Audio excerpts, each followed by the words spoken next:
power potential in the middle of their lineup.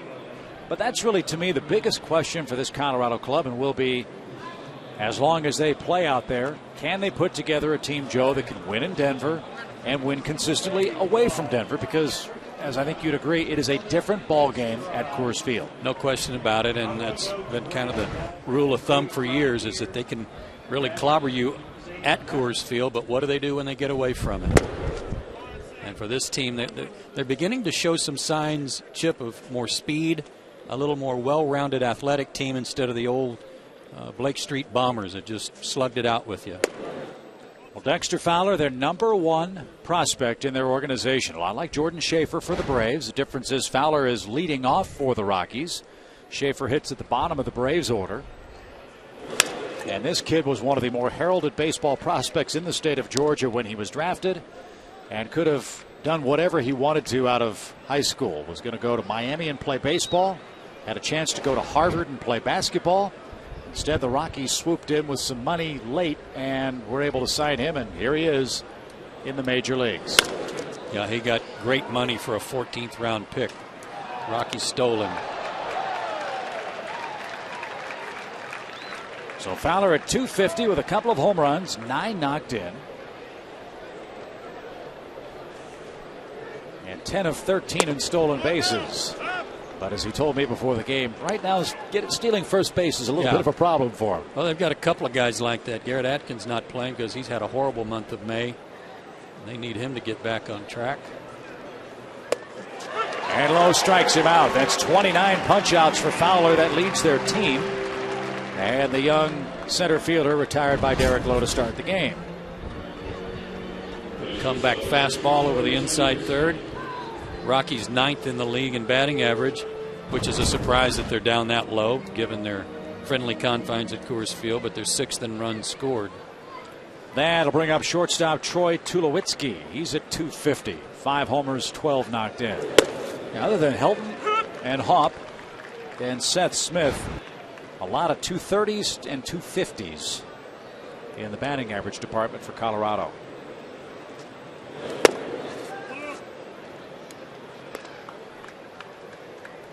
This guy's a good player, good all-around player, outstanding shortstop, has a good arm, runs well. D2, a high draft pick for the Rockies, and one of their more popular players too. Most everybody in Denver just calls him Tulo. Tulo. Well, his batting average too low for his liking, just .250 as we said. And last year, Tulowitzki 8 errors at shortstop in just 101 games. Remember in 2007 when Colorado had that great run to the World Series, best defensive team in history, and he was part of it.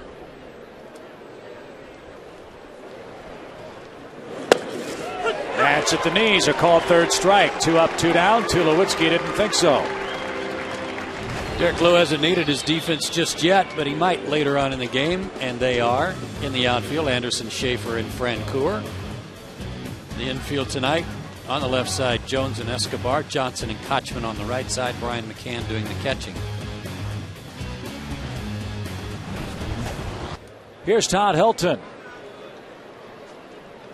Nothing wrong with Todd Helton's back or his batting average. .347, and looking for a milestone hit. The next one he picks up will be his 2,000th of his major league career.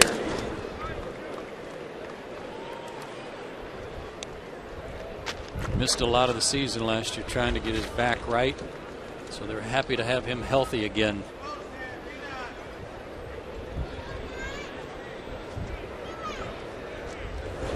If Helton gets that 2,000th hit and is still a Rocky, and that's almost a certainty he will be, he'll be the 4th active player with 2,000 hits with the same team. And 3 of them are in this ballpark tonight. Chipper Jones, Garrett Anderson, and Derek Jeter of the Yankees. As Helton rolls to first, Kochman surrounds that.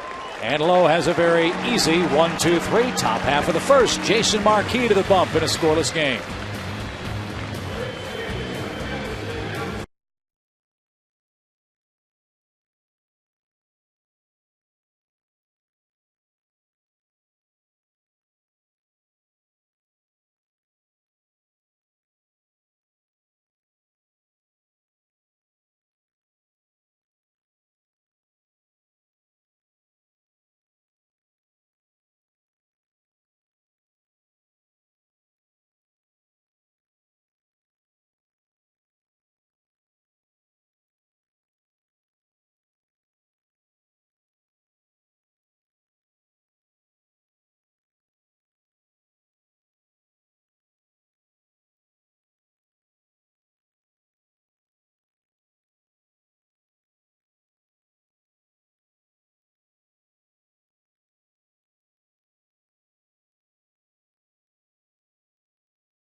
We go, and let's take a look at Bobby Cox's starting lineup tonight against the Rockies. Kelly Johnson, Yunel Escobar, Chipper Jones at the top of the order. Then Garrett Anderson and Brian McCann, who over his last 10 games has been red hot. Casey Kochman in the 6th spot, followed by Frank Coors, Schaefer, and Lowe. On the mound for the Rocks, Jason Marquis, now 30 years old, 6'1", 210 out of Staten Island, New York. 4-3 on the year, but his last couple of games he has been rocked, including his last start against Houston. He got beat 15-11. He worked into the 4th inning, gave up 10 hits and 9 runs, and has given up 18 hits over his last 9 2/3. Well, let's see if the Bravos can jump all over Jason Marquis here in the first.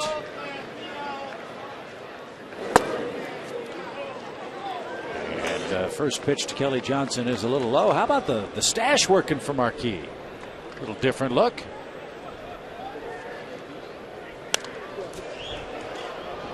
If the mustache brings him some good luck, then we're all for it, I guess, as long as he does it after he leaves Turner Field. An 83-73 career record. He was 14-15 with Atlanta. And low and outside to Kelly Johnson, ball 2. And that last pitch is something that he's picked up since he left. He was pretty much a fastball slider guy when he was here, but he's learned to sink the ball a little bit, and he needed to, because his fastball was always pretty straight. And had to do it in 2 places he's last pitched, Colorado now, and certainly Wrigley Field in Chicago with the Cubs.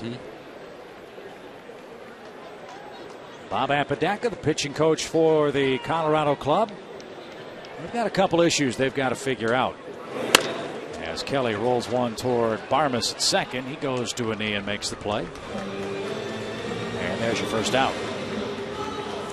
And quickly the defense for the Rockies behind Jason Marquis in left field tonight. Seth Smith, Fowler in center, Hopp in right. Hopp's got a tremendous throwing arm. Third to first, Stewart, Tulowitzki, Barmas, and Helton. Chris Iannetta doing the catching.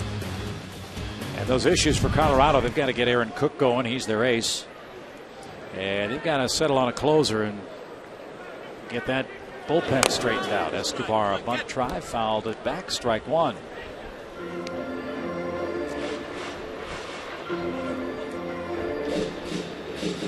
Clint Hurdle, the manager of the Rockies, he's been there a long time by today's standards. Took over in 2002. He's never won a division. The highest they finished is second. That was again in 2007 when they won the wild card, won the National League Championship, and then were clobbered by the Red Sox in the World Series.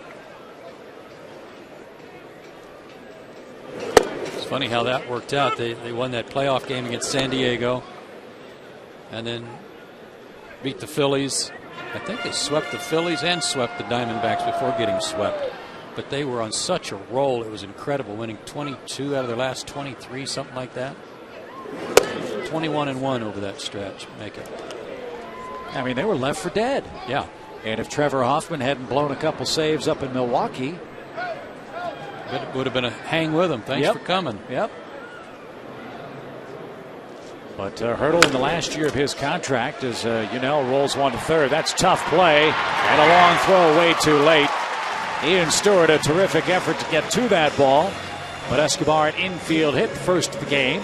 And Chipper Jones coming up. Yunel will take whatever he can get. I don't blame him. A swinging bunt here and a tough play for Stewart, who is naturally a second baseman. Made the big club last year as a second baseman, but has been moved around a little bit, and with the struggles of Garrett Atkins, forced into action a little bit at third base. We told you about Todd Helton's potential milestone. Chipper Jones looking for a milestone in this series too. I'll bet you didn't know that Chipper Jones needs 3 hits for 1,000 in this ballpark. That's pretty impressive too, huh? And it doesn't seem like the park's old enough to have somebody have 1,000 hits here, but it is. Big hole right side as Helton holds Escobar aboard.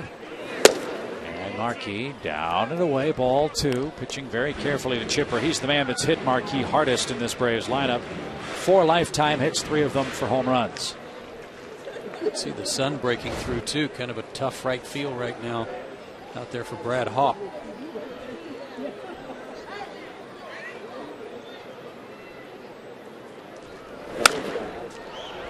Hammered into the seats off to the left.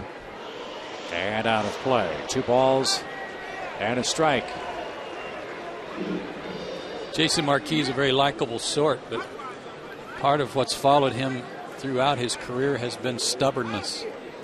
Sometimes an unwillingness almost to try some new things that might help him that were suggested by veteran players, pitchers, or coaches. Well, maybe he's just a big Frank Sinatra fan. He wants to do it his way. I would say that that would be accurate based on what you hear from people who try to help him. That in Jason's mind, there is only one way. Well, what's the saying? It's one way or the highway, or something like that? Yeah. 3 balls and a strike. Runner goes. Good jump. Ioneta's throw is not necessary. It's ball 4. And a walk to Chipper Jones sets it up for Garrett Anderson now. 2 on with 1 out. Marquis will walk a man or 2. He walks 1 about every 3 innings or so. Not a big strikeout guy. And flirting with first inning trouble here in Atlanta. Let's hope that Chipper and Escobar can coordinate their base running exploits a little better than they did Saturday night when they both got nailed in a first and third pickoff situation. Now, I wasn't here for that game. Please tell me that wasn't the fake to third throw first thing. But it was. Oh, it was? On a 3-2 count. Oh. My grandfather said on that play, that play went out with high button shoes. Yeah, never works. Right. But it did Saturday night. Chipper got picked off, and then they got Escobar hung up in a between. He went too far off third, and they tagged him out trying to get back to third. Ground ball toward Helton at first. He'll fire to second low. Good dig by Tulowitzki.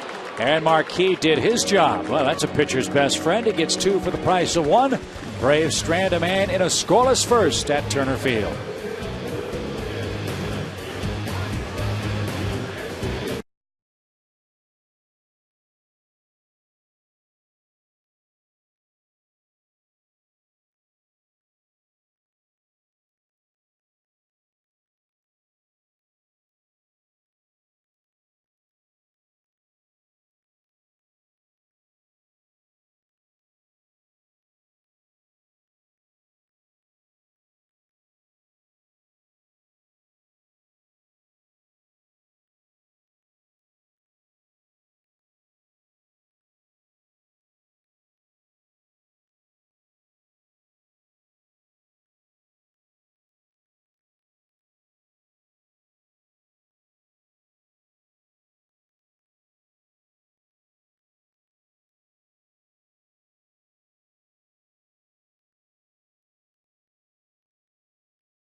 Performers brought to you by SunTrust. Live solid, bank solid. How about Casey Kochman and his errorless streak? It's first among first basemen. He's now up to 105 games. Doug Mitkevich at 76, a distant second. You handle the ball so much at first base. To put together that kind of streak's pretty impressive. So indeed, Casey Kochman, a solid performer, as is the man at the plate for the Rockies in the second. That'll be Brad Hawk. I'll tell you what, I think the Rockies deserve a lot of credit, Joe, for the work they have done in recent years with their farm system. And Hopp, an example of that. He's an 11th round pick and a budding star in the National League. Fly ball takes care of him on 1 pitch, however, in the second inning. He's like a lot of their players, though, Chip, in that when they do get to the big leagues and enjoy some success, everybody immediately says, yeah, well, he plays in Coors Field.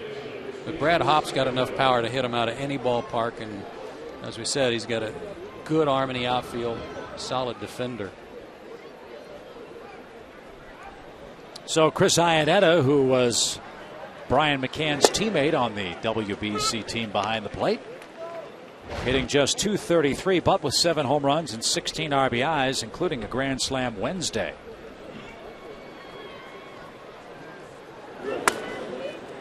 Iannetta was a 4th-round pick by Colorado out of Providence, Rhode Island. Well, that's a baseball hotbed, huh?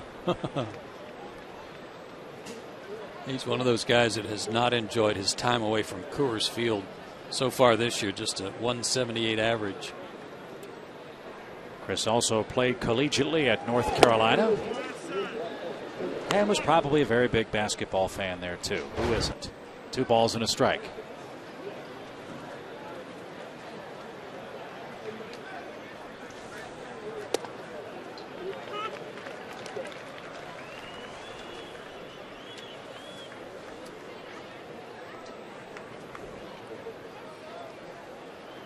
Derek Lowe doesn't mind the cool weather. No shirt sleeves for him. He was joking before the game. He said, we'll be begging for this in July, you know. That's the truth. Kind of an odd front to come through and chill everybody off and then cool everybody off and then have this chilly wind blowing straight in. Very odd.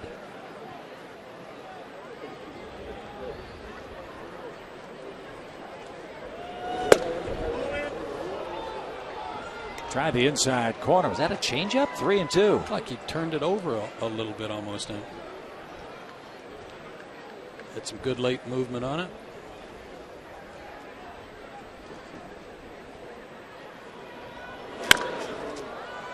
This one to the right side. That will reach the seats. Again, a very breezy, brisk night. Flags at the ballpark blowing from right field in toward the Colorado dugout. And so for a guy like Derek Lowe, who prides himself, Joe, on getting the ball on the ground, he can give up fly balls too, it would appear, tonight. He can take some chances if he wants to. If he wants to go upstairs, especially to left-handed hitters that might turn on it.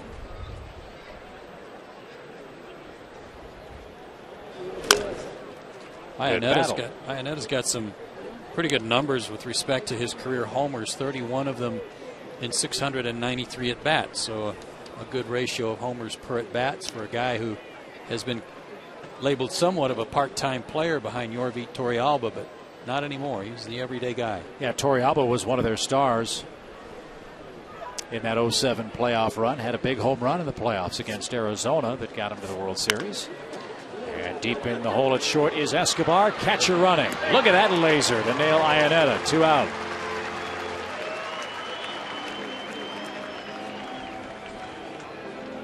And with 2 out in the second inning, time for the know-how question of the game built by the Home Depot. And if you have a question, send us an email.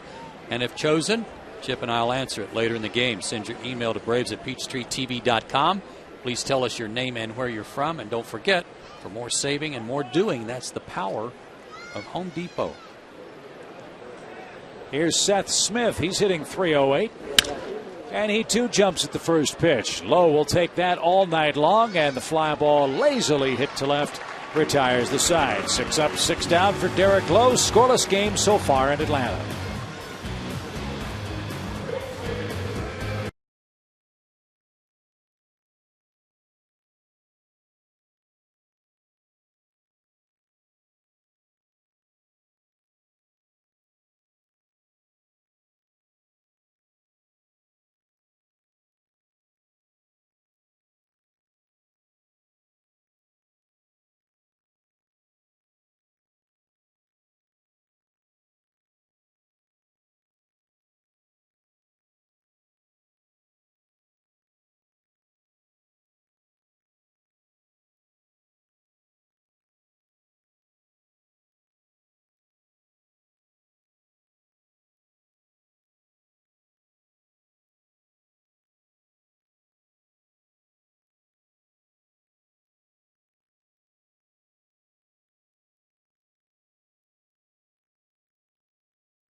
Hospital injury report. We showed you the progress Tom Glavine's making already today with his simulated game he pitched in. Tim Hudson continues his work, and Jorge Campillo pitched in a real game in AA Mississippi just a couple of days ago.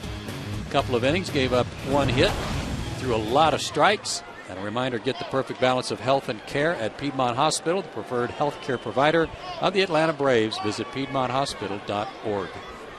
Brian McCann starts things off in the Atlanta second. Braves had a hit and a walk in the first inning. Before that was erased on a double play. And so Brian Kochman and Francoeur coming up for the first time tonight.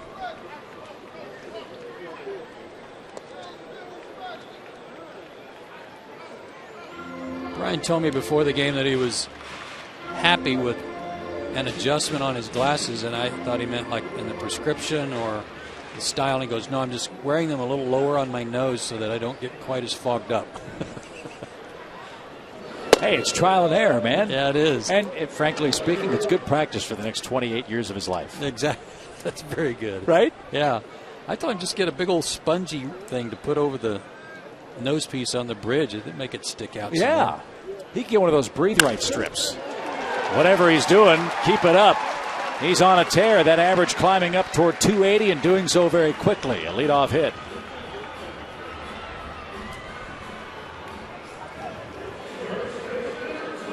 I think he's just excited about finally being out on the field. His confidence is high. You know he can hit, but he just needed to be comfortable in his approach to hit. Casey Kochman's pretty comfortable at 296. Couple of home runs, 15 driven in. And Marquis misses low to him. 1 ball, no strikes.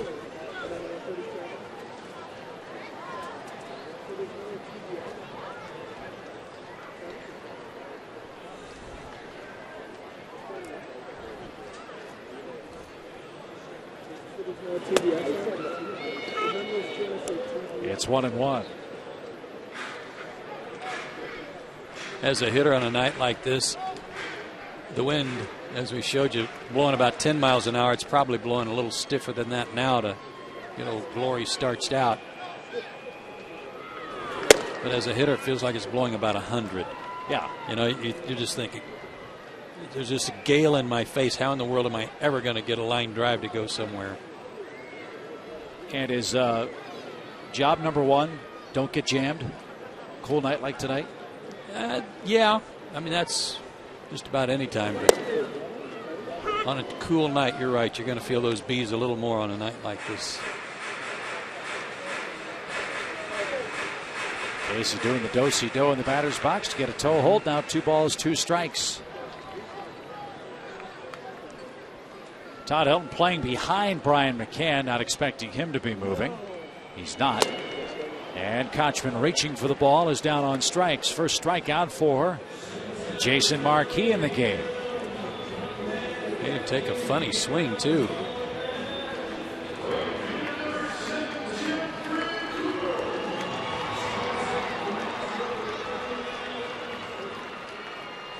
Well, this is an all Gallic matchup. You've got Marquis and Francoeur.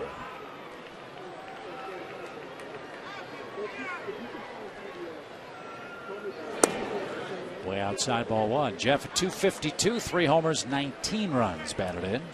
8 for his last 44. Sorry, Chip.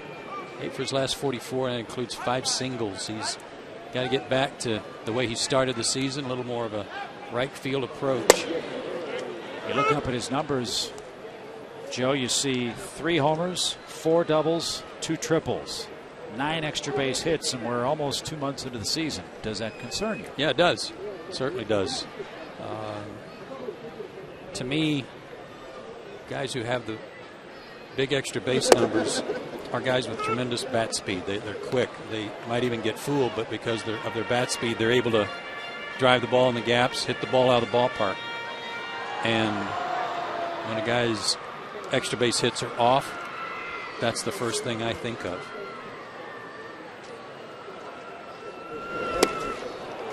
Jeff Francoeur down on strikes. Jeff's last homer, by the way, was May 1st. And Marquis takes care of him for his 2nd strikeout in a row. Let's take a look at that last pitch and see what Marquis threw in to get the out. That's a slider, and it was in a good spot on the outside corner, but watch Jeff's first move. It was away from the plate. The slider had him thinking something, had him respecting something on the inner half, and he pulled off the ball. Jordan Schaefer bats and takes a ball low. 1 ball, no strikes. Everywhere we go, whether it's our Sunday game on TBS or here when a club comes in, everybody wants to know about Jordan Schaefer. He is a very intriguing player, even with a low average of 220. And that one gets through Ionetta. McCann moves up 90 feet. Thank you very much. See how that scored.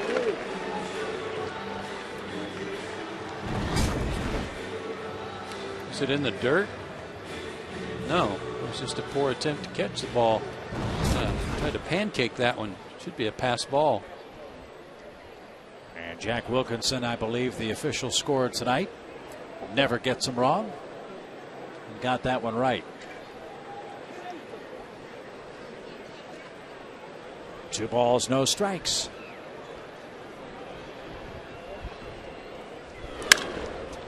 In the air to left. Wynn's going to play tricks with this. Stewart, Tulowitzki, and Smith. Who wants it? It'll be Seth Smith, the former quarterback at Ole Miss, who hauls it in, and that retires the side. Braves get a hit, nothing else. No score heading to the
third inning. You want to check out some big smiles? How about some people who got the Big Smile seat upgrade, sponsored by Dr. Deborah Gray King in the Atlanta Center for Cosmetic Dentistry, the place in Atlanta to get a beautiful smile. Right down there behind the tarp in the front row. She'll be smiling too if Dad buys those kids a couple of those lemonades. Good night for some lemonade and ice cream. Yeah. Together. Yeah, absolutely. I think that kid's already had some.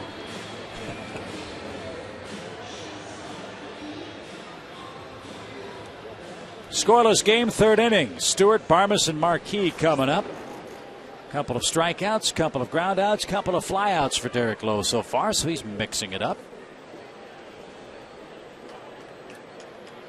And Stewart hitting just .205 on the year, but 7 homers, 20 RBIs. I mean, when they do connect, it's at home and it goes out of the ballpark, but they don't connect enough everywhere else, it would appear. This guy came up with a reputation of being a good offensive infielder, could swing the bat. But he's in one of those bad spells. I mean, he's playing tonight because Atkins is 5 for 46 this month. Ian Stewart 7 for his last 42, but as you said, 4 of those were homers. I want to go back real quick to something you said a second ago, Chip. We didn't get to elaborate on about Jordan Schaefer and teams coming into town wanting to know about him and ask about him and what he can do, what he can't do. And I think that's a tribute to Jordan and the fact that people already know that he has some skills and some talent. They've probably seen some highlights of some catches on television. I think it's just a matter of time before he gets his feet firmly planted in that batter's box offensively before he takes off. And isn't it great? I'm sorry. Isn't it great to see? Look, we are a very impatient broadcast crew. We're very impatient in our game when it comes to evaluating players. We're very impatient when we look at teams. We're barely 25% of the way, if not even 25% of the way through the season. And people are already making judgments about where everyone's going to finish, how good or how bad or how talented a team is, much less a player. Here you are seeing the Braves and Bobby Cox and Frank Wren saying in spring training, this kid's our center fielder. If he hits 300 or 100, he's going to play every day and learn how to play at the major league level here. I mean, I'm sure you would have loved that opportunity as a young player coming up with the Dodgers. Sure. It would have been the kind of opportunity any young player would want. I think Jordan's handling himself great. Despite the strikeout woes, you don't see him really throwing equipment or any hangdog looks in the dugout. He's still doing a job in center field. It takes a while, especially with no more experience than he has. And remember, he never did play above the AA level. He'll get it figured out. And with Bobby Cox and with his pitching staff, the Braves, I assume, feel they have enough offense around Jordan Schaefer that while he doesn't hit 300, he can hit a respectable 220. But more importantly, catch everything. And that's a start. Start with defense. That makes your pitching better. If your pitching's better, it takes pressure off your offense, which then ostensibly would take pressure off your 8th place hitter in the National League. Well, I can think of some teams who were considered great teams of their era who had center fielders who didn't hit much. And the first one that comes to mind is Cincinnati with the Big Red Machine and Cesar Geronimo, who hit somewhere around 215, 220 every year, but played such a spectacular defensive outfield. Base hit by Clint Barmas into right field, the first of the game for Colorado. Runner tries to go to third, and that caught the Braves by surprise. A little stutter step by Stewart around the second base bag. And the Braves, Jeff Francoeur might have been caught by surprise on that play. Heads up running, and they've got him at the corners with nobody out. That was some very good base running. And a reminder to Francoeur that you can't take it for granted that everybody's going to stop at second. Watch him right here. He slows down and then takes off again. And Francoeur was a little bit flat-footed. No chance on the relay. Pulls up and goes. And in this game, you can't take anything for granted. You can't take for granted that Marquis can't hit. He can't. Kochman's coming home. The runner going to be caught in a rundown. Chipper, Jones, and McCann. Runners are going to move up 90 feet. Excellent base running by Stewart in that. He got the runners in scoring position behind him, and Casey Kochman came home on contact and forced Stewart into that rundown for the first out. That was going to be a tough play for Casey just about anywhere. So when he saw Stewart break for home, he came to the plate and watched McCann dig that out of the dirt. The one thing that McCann did was get rid of the ball maybe a little too quick. If he runs Stewart back to third base, they get an easy out because the runner from second, as you can see, was already coming over. And that's a zip code play someplace, 32525. Here's the put out of Stewart. Barmas to third. Marquis is at second with one out. And now here's Fowler. Again, we documented his strikeout issues. Here's a spot where Derek Lowe would love to see no contact. Back to your point about Schaefer and the center fielders who didn't hit for a lot of power and were known for their defensive abilities. Again, we have short memories. 15 years ago, baseball entered the steroid age where everybody seemingly could hit 20, 30 home runs. With the pendulum maybe swinging back, how long is it going to take for people's perceptions to swing back and match the game that we're starting to see again? I think it's already swung. Not every team is loaded with a lot of speed yet. As a scout told me tonight, you better have some baseball players. You better have smart baseball players, because those days of the steroid era with home run bashing, and because of increased testing, those days are rapidly disappearing. Yeah, and I agree with that, but I'm talking about the fans' perception of how the game and how a team is put together the right way. I mean, do fans look at a player like Jordan Schaefer and say, well, he doesn't have 20 home runs, he must not be a very good player? Is that perception changing from what you've heard from fans? I hope so. I hope so. I don't know the answer to that yet. Nobody's really said anything or asked me questions about that yet, but I think they know that the days of 70 home runs are gone. And they also know the reasons why there were those days. Give him time, folks. 1 ball, 2 strikes. Rockies doing the same thing with the man in the batter's box, Dexter Fowler. Teams are pitching him very much like they're pitching Jordan Schaefer, trying to tie him up inside in on his hands, making it hard for him to get around on the ball. He's built a little different than Jordan, a little taller and lankier. Look at him get the hands in to make contact. That's a terrific at bat. And Fowler drives home Barmas, and the Rockies draw first blood here in the 3rd inning. Man, how did he get his hands in the zone to hit that ball? He almost didn't. I mean, but watch how much his elbows bend on this swing to get the bat there. He had to pull his hands right into his jersey. And that was in that spot that has been giving him fits, but his teammates appreciate the fact that he put it in play to get that run in.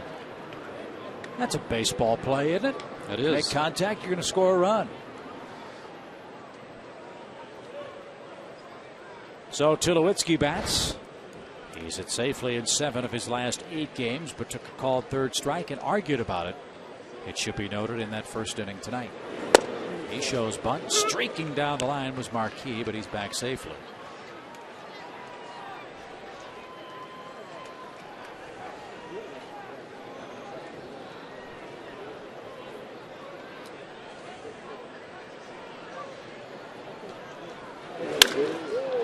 Towering fly ball to center. Very well hit. Schaefer back. Basket catch a la Willie Mays.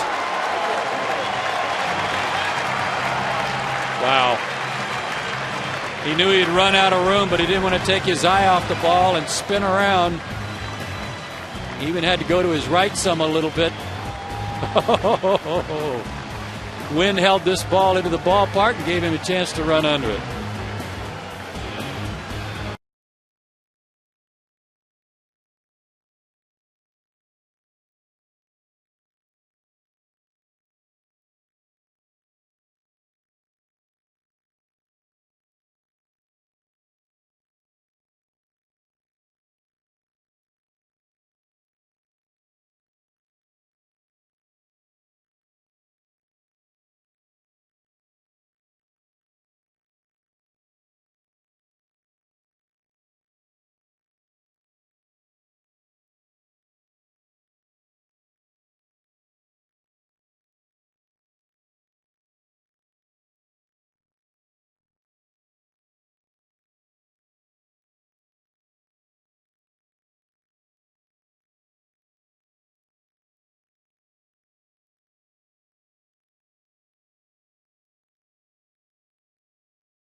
Field in Atlanta, and as we pull out from that beautiful vista, look at that sign. Vote Chipper for the All-Star game. It'll be in St. Louis this year. Chipper Jones could represent the Braves if fans show up at the ballpark and vote, and hopefully you'll do that here in 2009. As we head to the 3rd inning, Rockies by a run. It's time for our AirTran Airways home run inning. One lucky fan will have a shot at winning free airfare for 2 if the Braves homer this inning. Visit PeachtreeTV.com/Braves for the official rules and enter for your chance to win. AirTran Airways, go.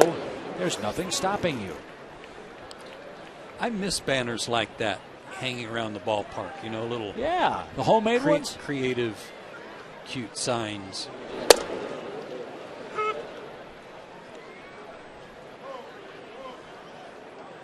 Very nice one there out on the chop house. I got his number wrong. He's not number 4, though. That's the only problem. two balls and a strike.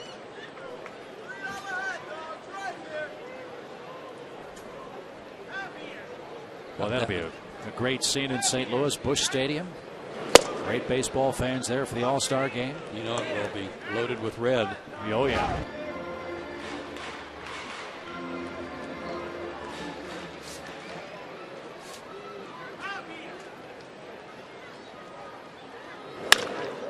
Derek Lowe has his second hit. And the third of the game for Atlanta. The pitcher leads off with a hit. Usually good things are going to happen. Let's see if the Braves can tie it or take the lead after Jordan Schaefer's spectacular defensive play a minute ago. Saved an extra base hit and a run, that's for sure. This camera angle is actually our Lobo cam. Right behind home plate. We only use it when Derek Lowe gets a hit, so it should be good for about another 10 years. Hopefully Derek is too. Here's Kelly Johnson. Kelly rolled out his first time up.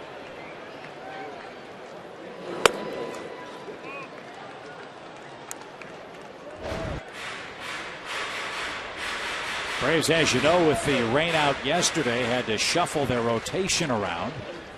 Derek Lowe was supposed to pitch yesterday against the Diamondbacks. He got moved to today's start, obviously. As that ball looping line drive into right. Hop makes the catch, and Lowe has to hurry back. And there's your first out. Kelly is over 2. So Jair Jurgens tomorrow night. Javi Vasquez Wednesday night.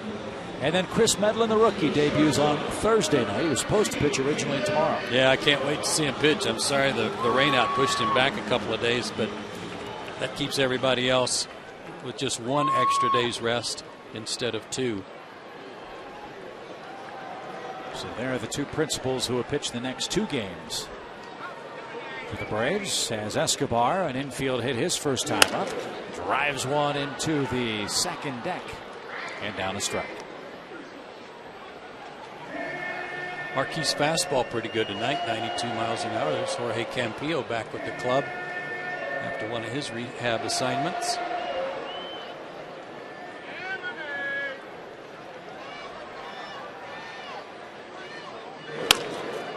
Double play ball to short. There's one. There's the turn, and Escobar. And the Braves are doubled up for the second time in this game. Jason Marquis has a new sinker, and he's put it to good use early. He leads 1-0.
Airways home run inning. Sadly, we had no winner, but we do invite you to register at peachtreetv.com/Braves for official rules and your chance to win. Might be a little tough to get one to go out of here tonight. The wind is a factor.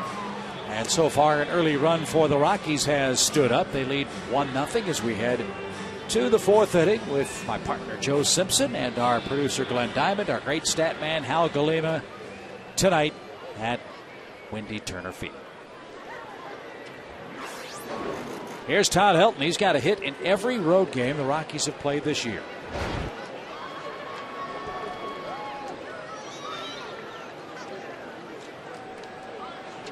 Braves were 4-3 against Colorado last year, including 3-0 here at home. This home thing, though, is really hard to figure. I mean, you start looking at the numbers, trying to figure out why the record at home is not as good as it is on the road. You know, we found those numbers today with Lowe, Vasquez, and Jurgens, which were kind of eye-opening. Yeah. Especially since this is widely considered a pretty good pitcher's ballpark. But hard to put your finger on any one thing that might be the cause of the home record. They had a winning record last year, right. 43-38. And a bad year. Yeah. And it surprised me when you said some of the guys were talking about their routine being disrupted. I mean, of all the places you'd figure a club would have a routine would be in the 81 games they play in their home ballpark because of travel concerns in the other 81 games away from home.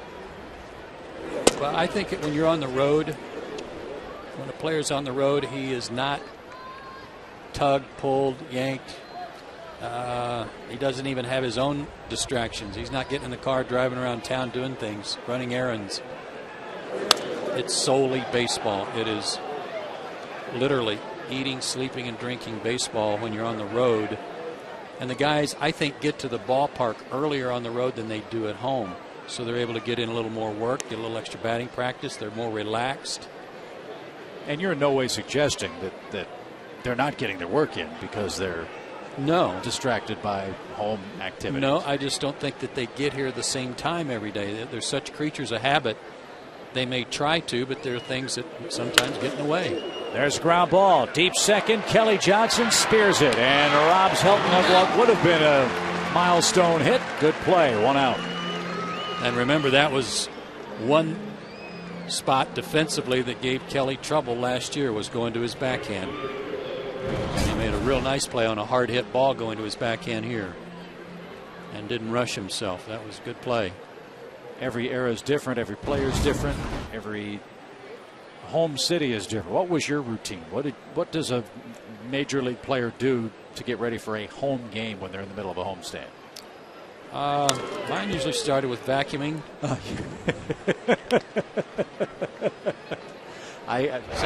Sometimes I do the dishes first. Yeah.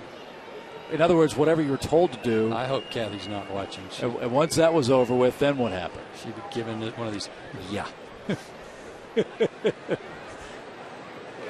No, I don't think it was a whole lot different than what I'm doing now, which was get to the ballpark. I probably got to the ballpark a little earlier when I was playing, probably around 3 o'clock, 3:30. The thing about most ballparks then, there weren't very many that had indoor batting cages. Kansas City did. That was nice. So if it was rainy out, in most places you didn't have the option of still hitting. Getting some work in. Hoff down on strikes. Low backdoored him. And 2 men are up, 2 men are down. Rockies buy a run here in the fourth. And with 2 out, here's tonight's Toyota Tacoma trivia question. The chart delivering the question. Who were the first 3 selections for the Rockies in their '92 expansion draft? First 3. I know one of them. Yep. David Mead, I believe, was the first one from Atlanta. There's a rope hit by Iannetta into left field. A 2-out hit for him. And he's aboard for the Rockies in front of Seth Smith. I think the maximum you could take from any one team was 3. Correct. And they drafted 3 players from the Braves. Vinny Castillo was one. He was a skinny little shortstop back then. And Armando Reynoso. But I don't think they were 1, 2, and 3. David Need was definitely first, though. Pretty sure, yeah, pretty sure. Don't you hate it when he plays with your head like that? Yeah. Your first instinct is to say you're positive, and then he gives you the, "Oh, are you sure?" Speaking of Al Galima, our world-class statistician off to our right, Dr. No, we like to call him. And that's No with a K. It was a pretty good choice on Vinny Castilla, too, wasn't it? Uh-huh. Numbers he put up for them. You know, watching Vinny Castilla play all those years, when he talks about the home runs that he hit and all of that, I never saw him make a bad throw, ever, from third base. No. Guy could hit a ball that would undress a guy at third base, pick it up, boom, throws right in the chest of the first baseman. Won a Gold Glove or two over there, didn't he? I think he was. I think so. He was as Let's good. check. He was as good defensively at third base as anybody in the league when he was with Colorado. Did not. Wow, that's surprising. He's now a special assistant to the general manager with the Rockies. And he was part of that Blake Street Bomber crew in '98. Vinny Castilla hit 46 home runs, drove in 144. Then went to Tampa Bay, Houston, back to Atlanta, Colorado, Washington, San Diego, and then finished with the Rockies in 2006. Major league total of 320 homers, 1,100 big league RBIs. Out of Oaxaca, Mexico. He has to be. I think for a long time, Aurelio Rodriguez was considered the best Mexican-born position player, but I would have to say that Vinny would be that guy now. I can't think of anyone that's put up those kind of numbers from Mexico. His string of 5 straight 30 home run campaigns from 1995 through '99, the third most ever by a third baseman. Only Eddie Matthews and Mike Schmidt had more than Vinny did. 306 lifetime homers as a third baseman. And now working in the Rockies front office. Smith flies deep to center. Lowe gives up a 2-out hit, nothing else. And the Braves bats have got to get something going. We talked about that in our open. 1-0 is your score.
Check your local listings for other cable systems. The Braves play here in HD on Peachtree TV.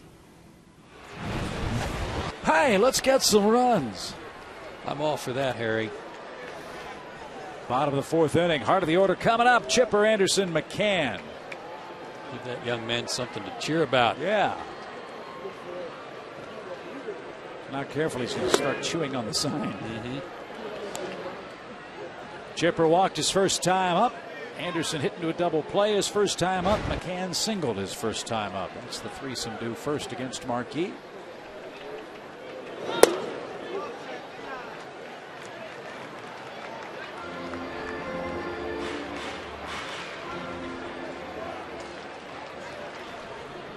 first of 4 with Colorado.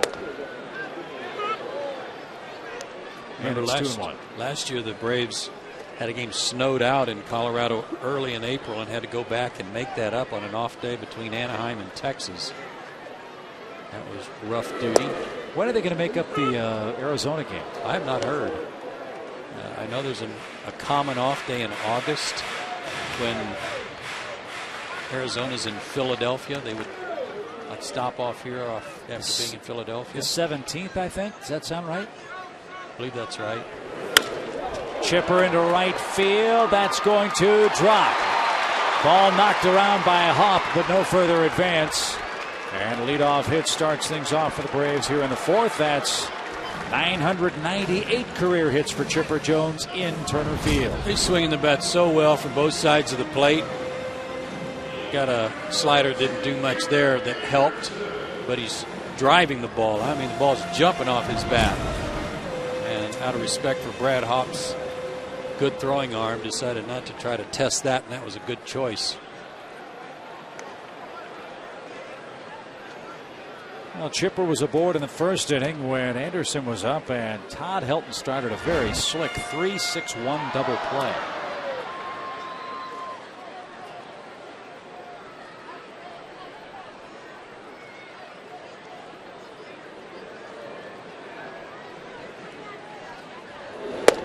What about Todd Helton? We talk a lot about Chipper Jones and whether or not he's a Hall of Fame worthy player.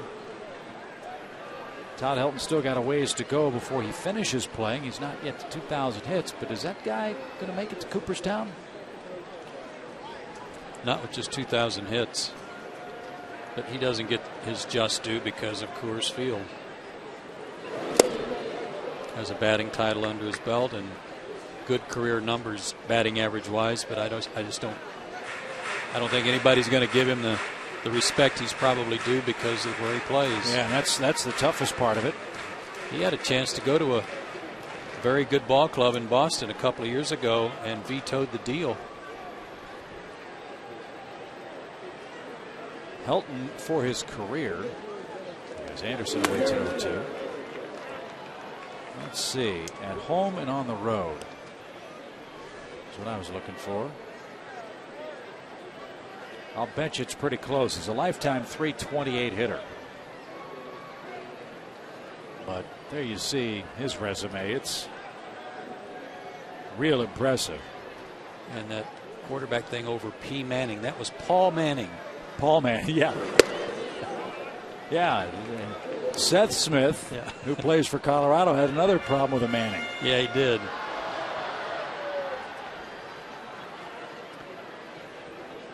Well, it's not as close as I thought with Helton. 362 at home, 295 on the road. I mean, 295, that's a terrible batting. Yeah. There's a shot by Anderson on a 2-2 count.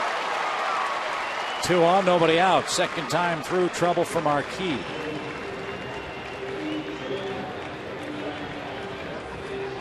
And with 2 on and nobody out, let's answer today's Toyota Tacoma trivia question. We think we have one in David Need, who was the first choice for the Rockies among their first 3 selections in the '92 expansion draft. Walt Weiss. Charlie Hayes. Wow. Charlie Hayes. He was with the Phillies. Yankees. Darren Holmes with that Colorado club. And later pitched here. Here's Brian McCann, who asks for time and gets it.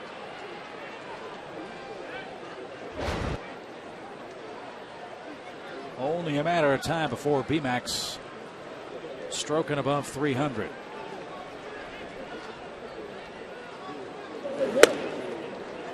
Quick fast strike. When you're swinging like Brian is right now and confident that he can see just fine, there's not too much that Marquis can offer him that he can't handle. Just throw it over the plate and I'll hit it. And that's what Marquis wants. If he can't get a strikeout, he wants an atom ball.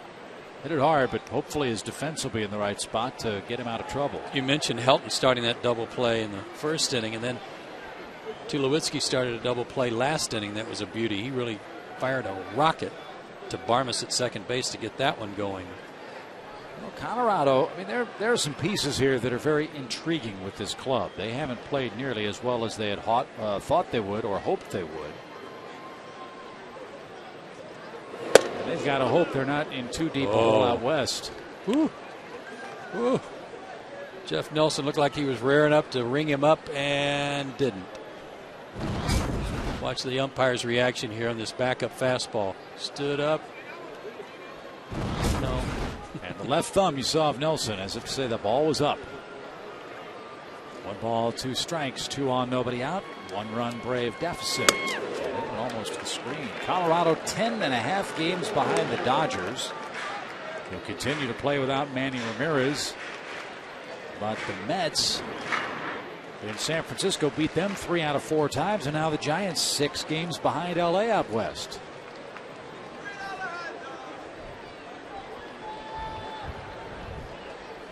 The Giants were hoping the Marlins would give them some help, but they didn't come through either.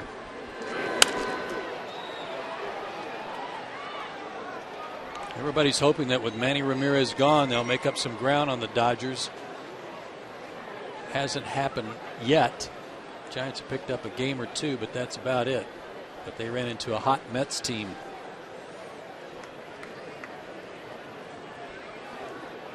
And it sounds like, reading the news reports tonight, Carlos Delgado might have to have hip surgery, bone spur, and a torn hip labrum. That's another injury that's been awfully common around Major League Baseball. Mike Lowell, Chase Utley, now Delgado. That's Alex Rodriguez. It's an odd thing, too. I mean, I don't know that I've ever heard of any cluster of injuries like that in 1 year.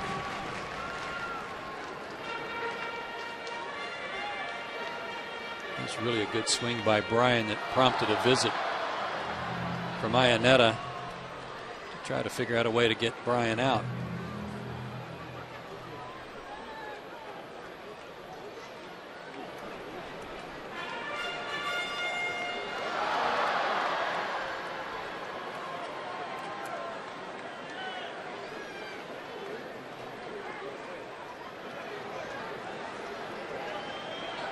Two balls, 2 strikes. Backdoor slider attempt and a pretty good effort, but not close enough. Remember, they didn't get the high strike call. Looked like Nelson was going to ring him up and didn't. And now Bryan's run it full, and he should get something good to hit. Let's see if Bobby sends the runners. That was my question. Shall we run here in a 1-0 game? Yeah, why not?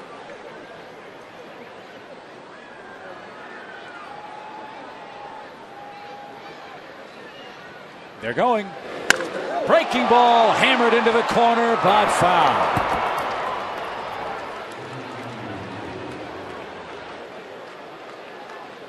For me, Brian McCann is one of those different guys.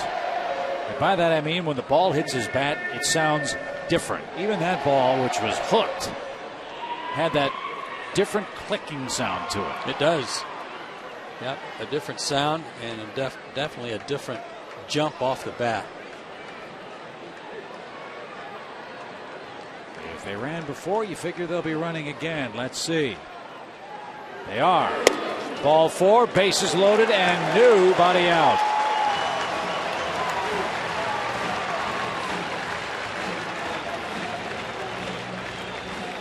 In that shellacking he took from Houston, Marquis 3 2/3 innings, 10 hits and 9 runs. He walked 3 in 3 2/3 innings. That's his second walk tonight.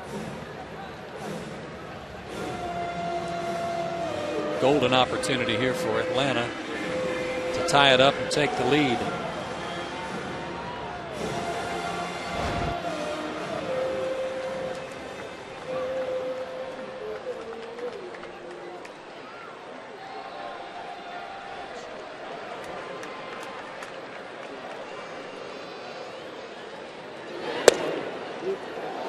At the knees, a strike.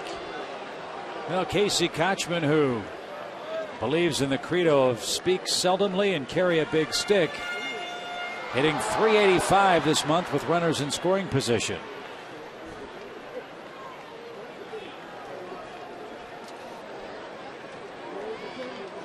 gapper here would be nice. That one down the left field line, but slicing. Bummer, 0-2. Well, I like the idea of a gapper because you got it set up perfectly from a speed standpoint. You got your fastest runner at first. Yeah, Bryant's got a stolen base. Anderson doesn't have one. Chipper's got one. Good point. I hope that gets back to him. Are you saying it might take a long triple to score McCann? No. Oh. No, The other way. Yeah, I think he can score on a double. And that's the kind of swing that struck out Casey in the second. This time he fought it off. He can take some real funny, almost Matt Diaz-like swings that you think that he was completely fooled or wasn't sure what the pitch was when he went after it, and then on the next pitch line a rocket somewhere.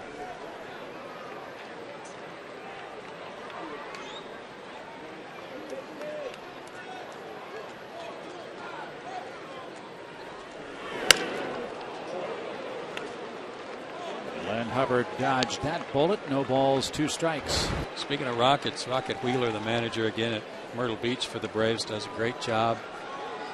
I understand his son is bullpen catcher for the team now. His name is Missile. Really? Rocket's son, Missile. No balls, 2 strikes. Did he work in the aerospace industry in the offseason or something? What's up with that? I don't know. That feels pretty good. Stirring around down there, isn't there? Yeah. Uncomfortable head of the group there in Clint Hurdle. Jim Tracy, the former Dodger manager, former Pirate manager, now the bench coach with the Rockies. There's Jim. One very familiar face missing from that Colorado bench tonight is Don Baylor, former hitting coach with the Braves, same job with Colorado. As Kochman grounds towards second, there's 1, there's 2. The game is tied. No RBI for Casey Kochman as Chipper comes across. Runner to third now, but 2 outs and a 1-1 score. Boy, third double play in 4 innings.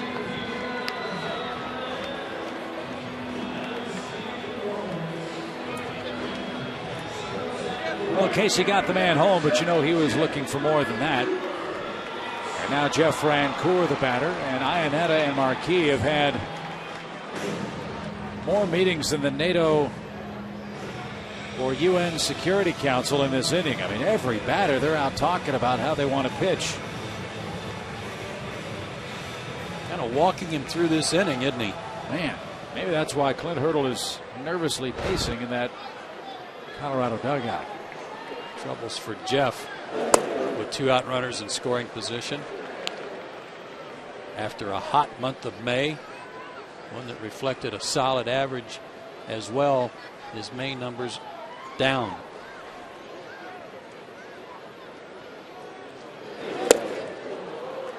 Front shoulder flying out. How do you fix that? How do you fit? Well, he had it worked out pretty good. He was staying on the ball, letting it travel a little farther. I think some of it is the lack of home run power or home runs so far, Chip, that are causing him to be a little uncomfortable with that. And the fact that he's only hit 3, that he wants to swing a little harder, and to do that he's trying to fly open and get the bat started a little sooner, and in theory that actually kind of slows him down. 6 home runs in his last 481 at bats. That one hit in the air to center, but Dexter Fowler's got plenty of room. And Jason Marquis somehow, some way avoided disaster. Bases loaded and nobody out. The Braves score 1 time. 1-1 our score. On to the 5th we go.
Plant-based Jamieson Inns ranked #1 in guest service nationwide for 5 straight years. Check into Jamieson Inns and experience our new pillow top premium beds and the best in Southern hospitality. Jamieson Inns, you deserve a new deal.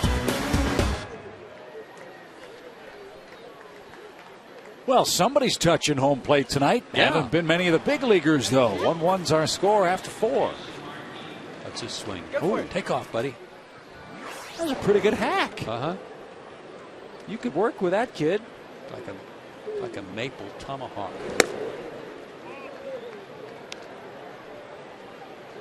Ian Stewart, Clint Barmas, Jason Marquis coming up for Colorado.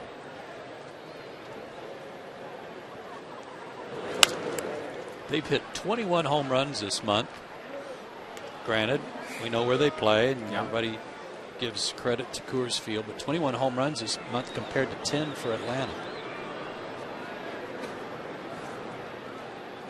Yeah, that's the interesting quandary for this Braves ball club. Offensively speaking, we were talking about how the game is changing and that there's more speed all around baseball. Stolen bases are up. That hasn't been the case for the Braves so far this year. And coming out of spring training, you recall Frank Wren, the general manager, said as Kochman has that one roll up his arm, but no trouble, 1 out. Braves don't really have a prototypical 25 to 30 home run guy on their ball club, but he felt coming out of spring training that they could spread it around and get enough production up and down their offensive lineup as far as power is concerned. You look at Colorado, they've got a couple of guys with 6, 7. Yeah. But Braves, nobody on their team in double figures. And same for the Braves. Yeah. But they've got 2 or 3 guys with 7. They're averaging almost 6.5 runs per game at home versus 3.9 on the road. And I think historically, if you go back on every Colorado Rocky team, you'll find a similar disparity. They definitely are a better offensive club at home.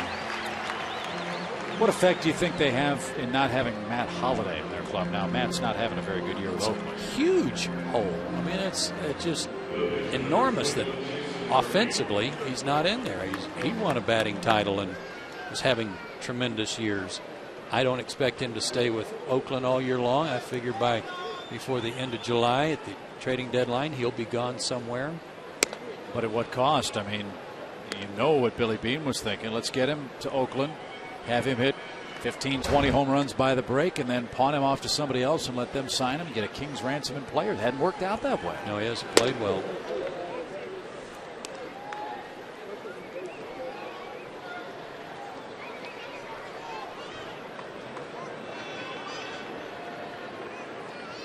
Clint Hurdle not only managing the ball club, he's also the acting hitting coach. With Don Baylor out with pneumonia, Don hopeful of joining the club in Detroit. That's where the Rockies go next. And Derek Lowe's going to the dugout after a 1-2-3 top of the 5th inning. He's due up second in a tie game.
Friday telecast is presented by authority of the Atlanta Braves and may not be reproduced or retransmitted in any form. And the accounts and descriptions of this game may not be disseminated without the express written consent of the Atlanta Braves. Hey fans, how about this? Join the Braves and Metro Mix for a hot singles night party at Turner Field this Thursday, May 21st. A $25 ticket includes a pregame party with a DJ, prizes, seating in the Golden Moon Casino level, and 2 complimentary drinks. Go to Braves.com/singles to reserve your spot at Metro Mix Singles Night. You never know where Mr. or Miss Right looms. Maybe at the Chop House, maybe in the Golden Moon Casino level.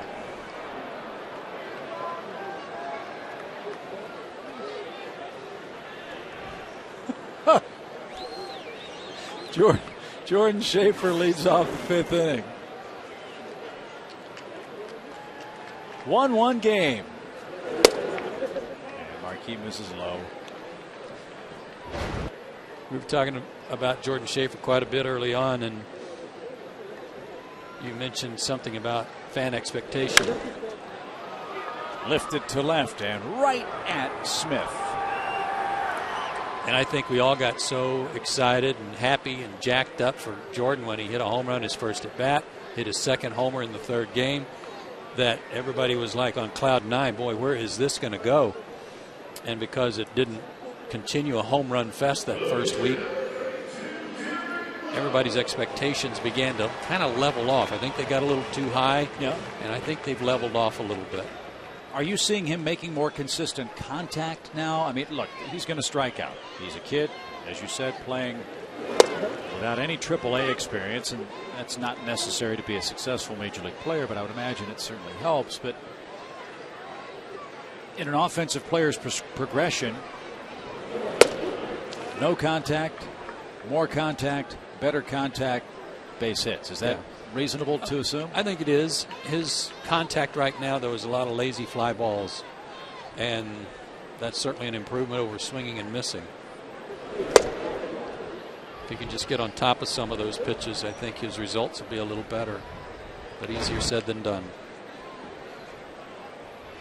Derek Lowe led off the 3rd with a base hit, but the Rockies turned their 2nd of 3 double plays so far tonight. And Marquis has been Kreskin the Magnificent in this game. Loaded the bases in the 4th and gave up just 1 run, and that's how the Braves have tied it up. 2 outs. Here's Kelly. Kelly's grounded out and lined out tonight. Talking about the Rockies home runs, 21 in the month of May versus 10 for Atlanta. You might make that same comparison about who they're hitting the home runs against for the Braves, because they are tearing up the Philadelphia Phillies. They've hit 12 against them and 16 against the rest of the league. Well, that's not surprising. The Phillies give up about a home run every game, at least from their starters. And Etta throws out Kelly Johnson, and that's a very easy Marquis 5th. 1-1 game.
in the broadcast television premiere of Cinderella Man, Wednesday at 8 on Peachtree TV.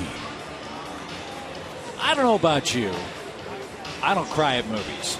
I'm not a big, tearjerker, film buff. That one made me cry. I don't know why. Great flick. 2 thumbs up on Cinderella Man. Ron Howard does a great job on movies, especially something that have historical perspective. Really does his homework, and Russell Crowe was awesome in that. So was Renee Zellweger. Just the way that the Depression was depicted and how uplifting and inspirational gentleman Jim Braddock was. Great movie. So if you have time, make sure you check it out here on Peachtree TV. That would be 4 enthusiastic thumbs up from your broadcast team. The guy that portrayed Max Baer in that was pretty solid too. Dexter Fowler tries to dump one into left, and Garrett Anderson couldn't come up. And Fowler never stopped running and ends up at second standing up. Talk about some strides. Mr. Fowler has some lengthy strides. It'll be ruled a double. A little flare out between short and left. Good effort by Anderson. Tried to go to the turf and pick it and couldn't. Now watch this kid go, and look at these strides. That's eating up some ground. Isn't it interesting too how when a player runs hard out of the box at contact, it's so noticeable in the game now? And what a difference it makes if you do try to go for a double or go for a triple instead of a double. That first 90 feet as important is probably more important than the rest. Tulowitzki hits the ball to the right side. Beautiful at bat, low to the bag, does the job. Runner to third for Todd Helton in a tie game. Good fundamental baseball by Colorado. Tulowitzki got the outside pitch he was looking for and didn't miss it.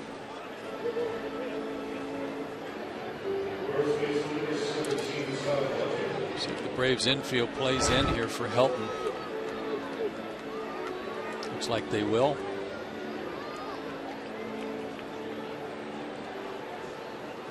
Again, Helton sitting on 1,999 lifetime hits.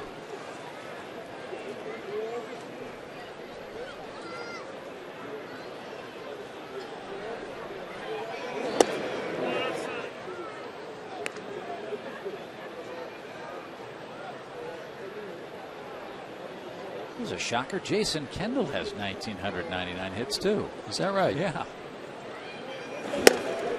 That is surprising. Todd Helton has always had the same stance, same high leg kick.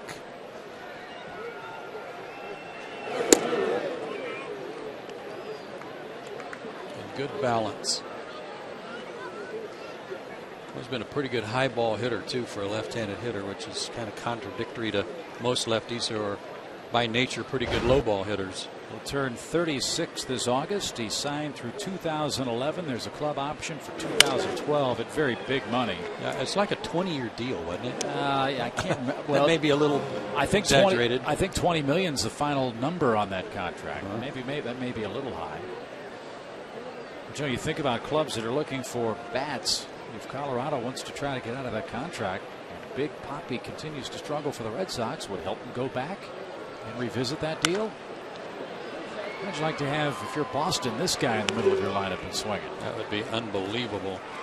I was a little surprised he didn't make that, or didn't approve that deal a couple of years ago.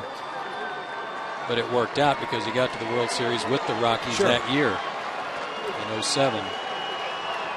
Yeah, that was in spring training, I think, wasn't it? Full count. And Helton drives that ball down the left field line and into the seats. Do you remember who was going the other way? Did they ever talk about that? Well, I'm sure they probably, I don't know, but I would guess they probably asked for Lester and Buchholz and maybe Pedroia. They're maybe even Ellsbury in those days. Yeah, sure. 3-2. Ground ball. Kochman Smothers coming home again. Throw high. Tag late. Ball dropped. 2-1 Colorado. The speed of Fowler allowed him to outrun the baseball. going on contact, and that was the key. Casey made a good play on a hot shot playing in, but took too long to get rid of it. Brian knew that too. He had to try and make the tag before he actually had the ball in his glove all the way. Wasn't going to get him. Good slide too. Excellent. That guy can move. So the Rockies back in front. Here's Brad Hopp with a man aboard and one out. Hopp is 0 for 2.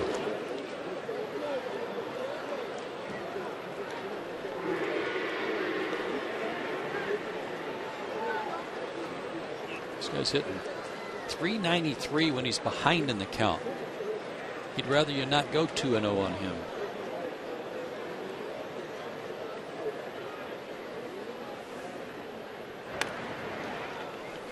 Talk about a coiled spring.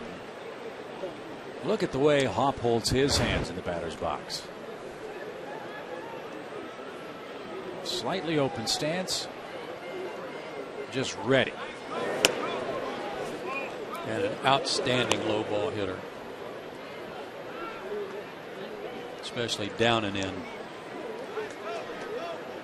Guy they've got to get going is Garrett Atkins. I mean, with Holiday gone, they fully expected Hopp and Atkins to kind of carry the load. Atkins, beginning in 2006, .329 average, a .301 average, a .286 average. 29 homers, 25 and 21. Drove in 120 runs back in 2006. But not doing anything so far this year with a .95 average. Ground ball hit towards short. That should be 2.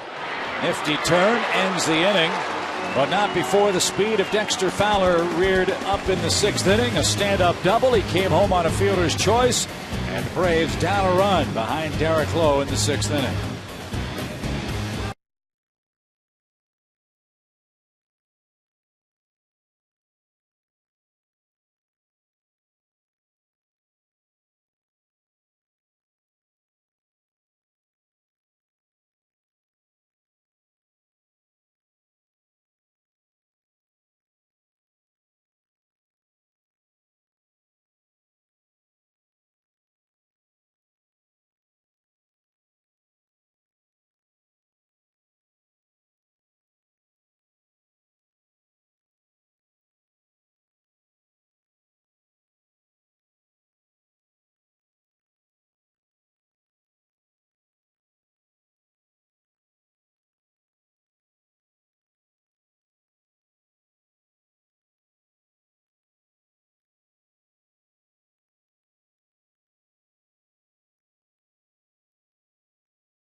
Now let's take a look at the Braves' upcoming schedule.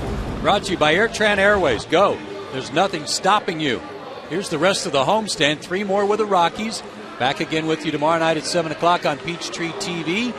Next 2 games on Sports South. John Shambi and I will have those 2 for you. And then back on Peachtree for the first 2 games of the Blue Jays series.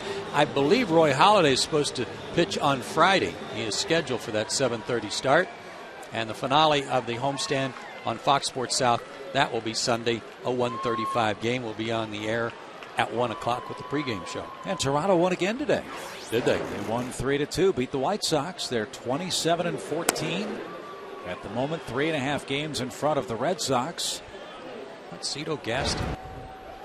What a job he's done since he took over that team last year. Yeah, they're way over 500 after he took over for John Gibbons last June. And if there is a baseball purgatory, it has been in Toronto. They finished 3rd and 4th behind the Yankees and Red Sox and, frankly, Tampa Bay last year. But here they are.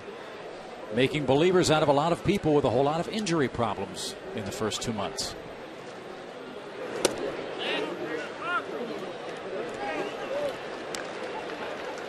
The question is, Toronto's only 4-2. They've only played 6 games within the battering ram that is the AL East.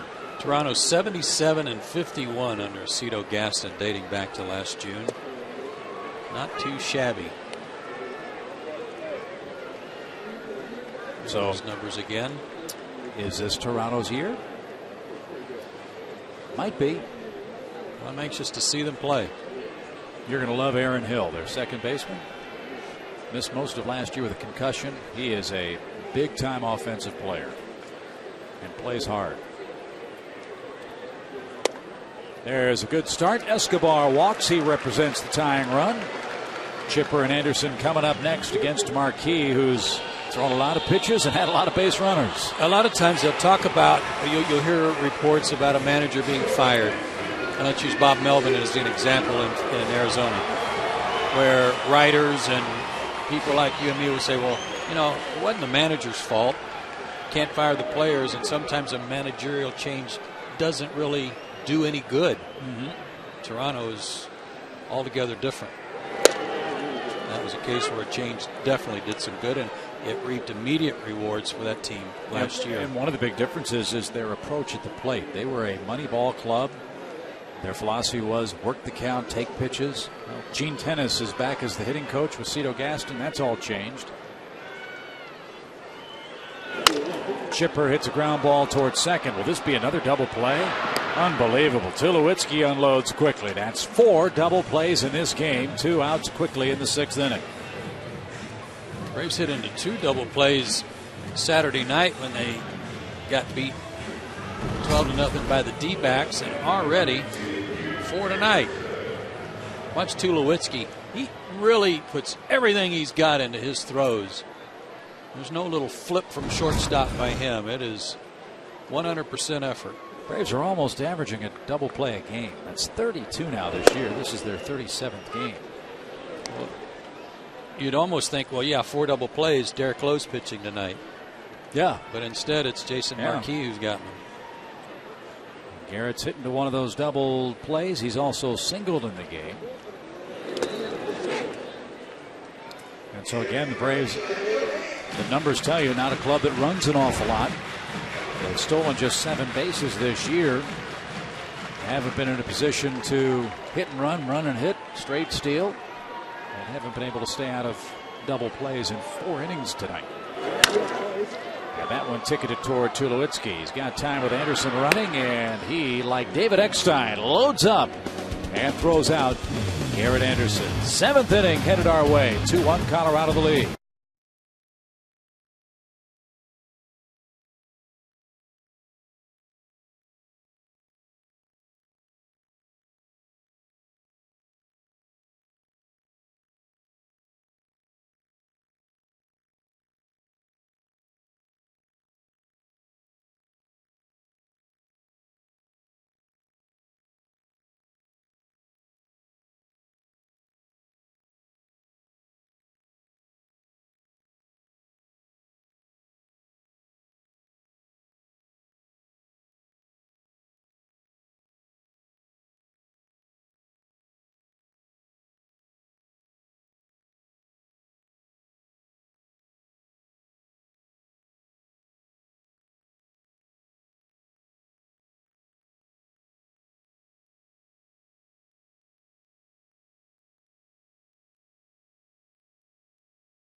Coca-Cola. Where else but the world of Coca-Cola could jog a 7-foot-tall polar bear? Take home a free 8-ounce glass bottle of Coke produced on site and taste over 60 different beverages from around the world. Make plans to visit the world of Coca-Cola today.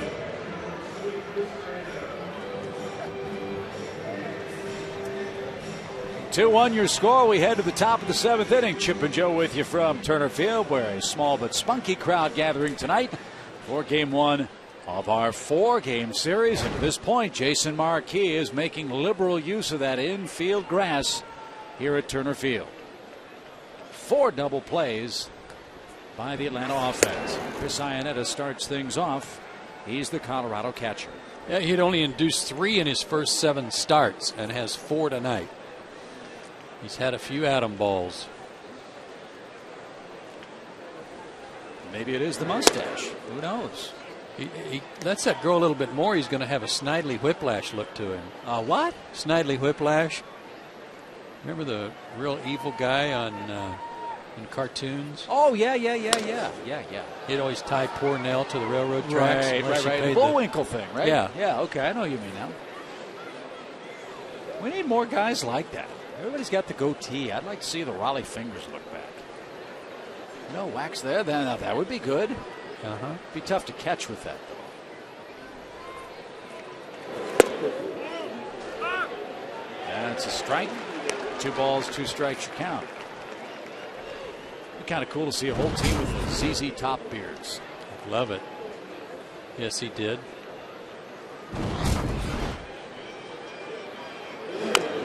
Check swing. McCann pounces.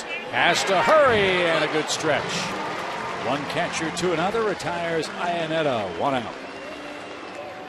Like a big cat grabbing that one. Had to do it barehanded because it rolled so far out there in front of him. He didn't have time to really corral it with his glove. I don't think he got anything but all 4 fingers on the ball, too. But made a good, strong throw to get it. What if he's one of those Hemingway cats? You only need 4 of 6. That's right. Or Antonio Alfonseca. Yeah. He always gave 120%. Here's Smith. 1 ball, no strikes. That was one of Jack Buck's great lines with the Cardinals. You know, Mordecai 3-Finger Brown? Yeah, Mr. Buck, I remember him. You can always count on him giving you 60%.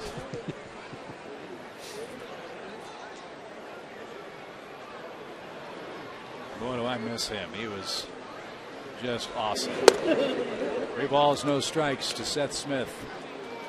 A lot of those veteran guys we're missing these days. Oh, man. Harry Callis. That was another weepy moment back in Philadelphia when we went back after his passing.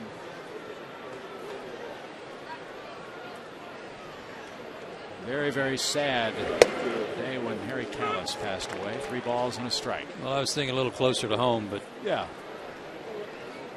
tough to go there too. Hope old Pete's watching tonight. I bet he is watching. He and Elaine at home tonight, unless Pete's in Monte Carlo at another poker tournament. Could be. Pete, if you come to the ballpark, we'll pick up the Heineken tab if you want to stop by and say hello. Well, he's got a new nickname. Yeah. On the poker circuit. Oh, Lowe started his windup and stopped. Full count pitch. He was waiting for the nickname. Oh, which is Aces Van Wieren. Aces Van Wieren. I like it. I like it. That's easy for Kelly. Smith retired. He's hitless tonight. 2 outs in the 7th.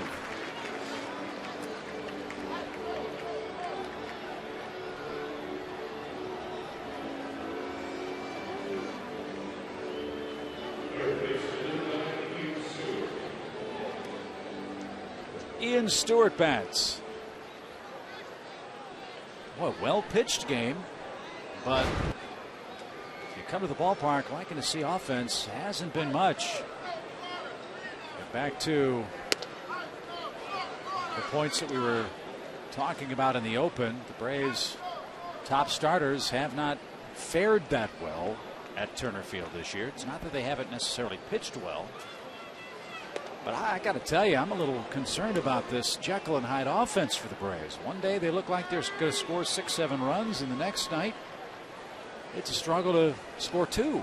Well, remember, they got shut out by Max Scherzer. He and his teammates on 7 hits Saturday night. Scherzer and 4 guys out of the D-backs bullpen. Max Scherzer looked good, though. 6 innings, a 4-hit shutout ball. It's the worst shutout defeat in Turner Field history. 12-0. I'm glad I missed it. Yeah. 3-0. Hard hit ball. Kochman scoops that up. And Lowe sends the game to the bottom of the 7th inning. Hey, said it before. Let's get some runs. Enough's enough.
Enjoying tonight's game. I got some information for you. This Friday night, May 22nd, right here at Turner Field, it is Peachtree TV's first ever Beats and Bases. It is truly a party you do not want to miss. Starting when the gates open, you can find me, JJ, on top of the Chop House, where I will play host to live music and wonderful entertainment. Plus, don't miss your chance to walk away with great Peachtree TV prizes. Y'all, I'm telling you, it's a party you don't want to miss. Peachtree TV's Beats and Bases, right here, Turner Field, this Friday night. Be there. That sounds like a lot of fun. That'll be after the Metro Mix singles night, too. So it'll be kind of party atmosphere around here Thursday and Friday night. We might need to go chaperone. We might have to. Time for tonight's Home Depot know-how question. It comes from Justin Phillips in Alpharetta. This is a good one. I like this one tonight. It says, sometimes on a 3-ball count, you overhear Bobby Cox say to his batters, "To hit ball 4, kid." What does this mean? Actually, what he's saying, Justin, is base hit, ball 4, meaning on the next pitch, either get a base hit or make it ball 4 for a walk. But that's what he's actually saying is base hit, ball 4. So a good question. And yeah. The reason you can hear that is the outstanding audio work of our audio tech, Jim Budka, downstairs. Greg Briggs is doing the duty tonight. But they've got microphones strategically placed all around the Braves and Rockies dugouts, and all those wonderful sounds are a result of their hard work. So, great question, great sound again tonight, and hopefully some great results as the Braves need a run to tie it here in the 7th. If you go back to the win over Arizona to start this homestand, when the Braves had to rally in the 9th to beat them 4-3, they only got 7 hits that night. I'll tell you what, Marquis is just wearing out the infield grass tonight. This is unbelievable. 1 out in the 7th inning, as Parmas has an easy play. Well, I guarantee you he wasn't throwing the sinker the last 2 starts like he is tonight. Last 2 starts giving up 14 earned runs in 9 2/3 innings. It must have been very straight. Kochman has struck out, hit into a double play. His double play ball brought home the tying run as we check out the Georgia Lottery scorecard. Brought to you by the Georgia Lottery. Today could be the day.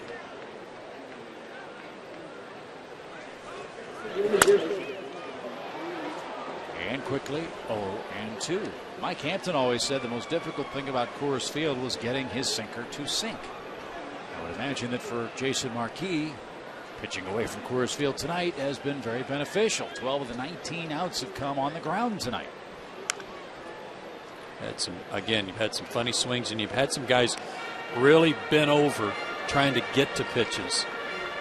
They haven't had anything above the knees that they can just square up. A lot of guys going down on top of a lot of sinking action on his fastball. Like that. Nice charging play and an underhand flip by Barmes.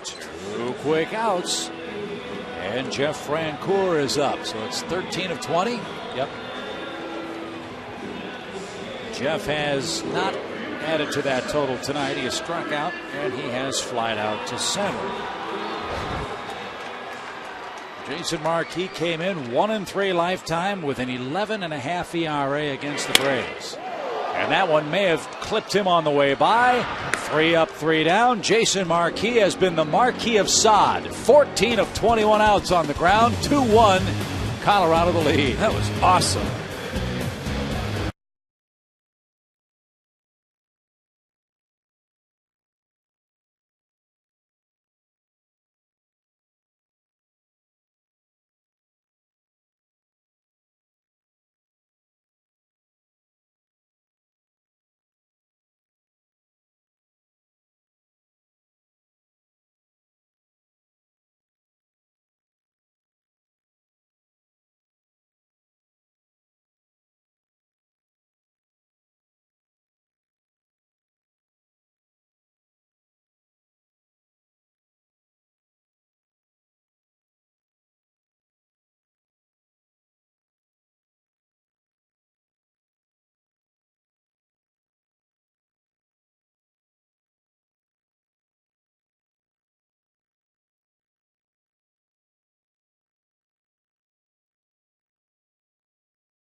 In the Peachtree TV premiere of Scream, Thursday at 10 on Peachtree TV. That's what the Braves are going to do if they don't beat Jason Marquis. They're going to scream 2-1. 14 of 21 outs from the Colorado right-hander have been on the ground. And Derek Lowe on the short end of a 2-1 game has pitched very good baseball. Only the speed of Dexter Fowler in the 6th has unlocked what was then a tie game at 1. Now we were raving about Cinderella Man. Were you a big fan of the movie Scream? No. No, okay. Pretty succinct. I don't think Roger Ebert has much to worry about. 1 ball, 2 strikes. I mean, I'm a big Courtney Cox fan, and yeah, Drew Barrymore. I like her. Yeah. Well, we're only human. But no. Okay.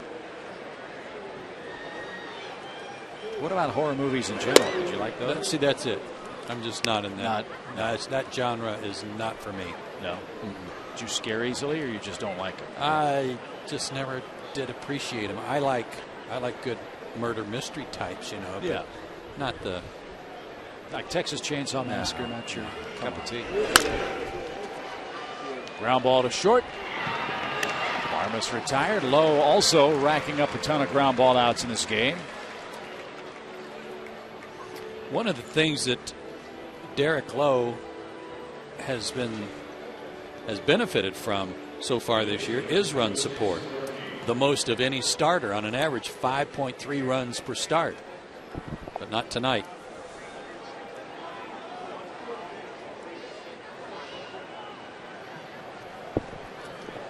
And that's the old chicken and egg question in baseball. If you can't score, your pitching can't win no matter how good it is. And if your pitching isn't very good, it doesn't matter how much you score. Tonight the pitching's been excellent. Braves have out-hit Colorado 5-3. But 4 double plays have really helped Marquis.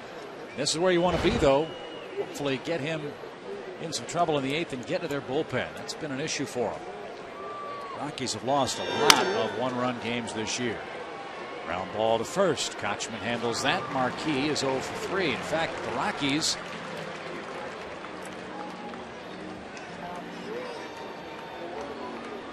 reminiscent of the Braves last year. They dropped their first 8 one-run decisions in 2009. The Braves were 0-9 last year. And I guess a big attendance change. Yes, the original attendance announced at 15,369 when it was actually 15,364. Okay, thank you. I wanted to clarify that. There's 5 of us in the booth up here. I think now. Adam Lieberman forgot to count us. Here's Fowler. Serves that ball to left. This time Garrett Anderson able to track it down.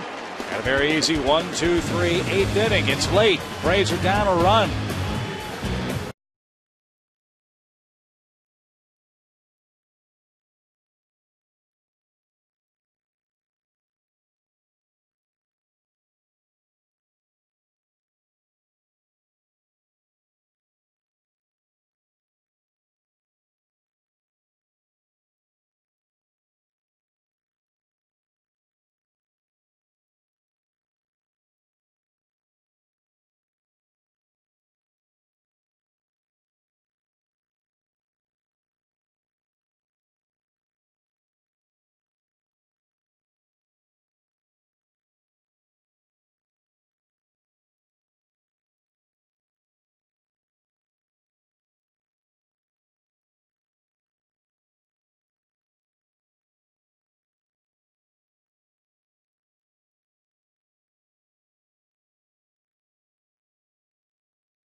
Lovely night in Atlanta with every respect except the score. Colorado leads by a run as Ryan Spilborghs checks into play left. Seth Smith out of the game, and Jordan Schaefer leads things off. Drives that ball into left center field, but Fowler is there.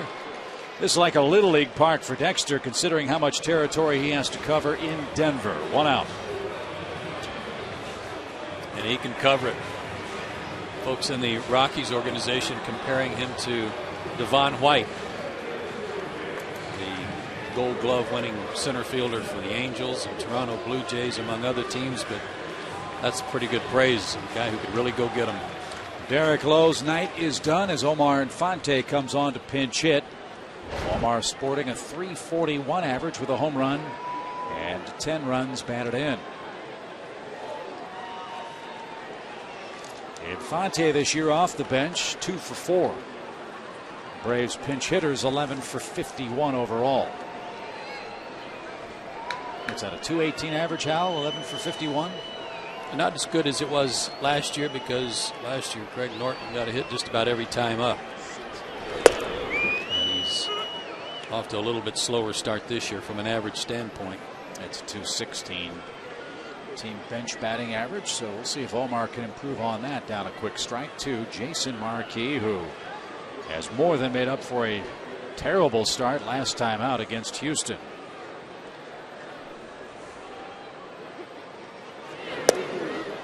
They only have 3 hits. The Rockies got a hit in the 3rd inning when they scored their run, but remember that was the ending of that long rundown play that allowed the runners to move into scoring position, and Fowler got one in with a ground out. And then Fowler's bloop double led to a run in the 6th inning, and they had a harmless single from Iannetta in the 4th. Marquis had 4 pitches tonight, and all of them on time. Fastball, turns the ball over a little bit, slider, changeup, and a lot of sink. So he got one career win against the Braves, but it came here last year, and pitched into the 6th inning to get that victory. But an 11.45 ERA against Atlanta coming into tonight. High fly ball. Spilborghs is under it. And 2 are out, top of the order. And Kelly Johnson. Dr. No looked it up for us, Chip. The only other game in his career in which Jason Marquis had 4 double plays made behind him was August of '05. Wow. Against Arizona. Well, he has had the Braves number tonight. Atlanta without a hit since the start of the 5th inning. And now Kelly will be the batter. Great start from Derek Lowe tonight. 3 hits, 2 earned runs. The baseball gods, as they so often do, even the tally. You mentioned the run support Derek has gotten. He has gotten but 1 tonight and trails the game in the 8th inning.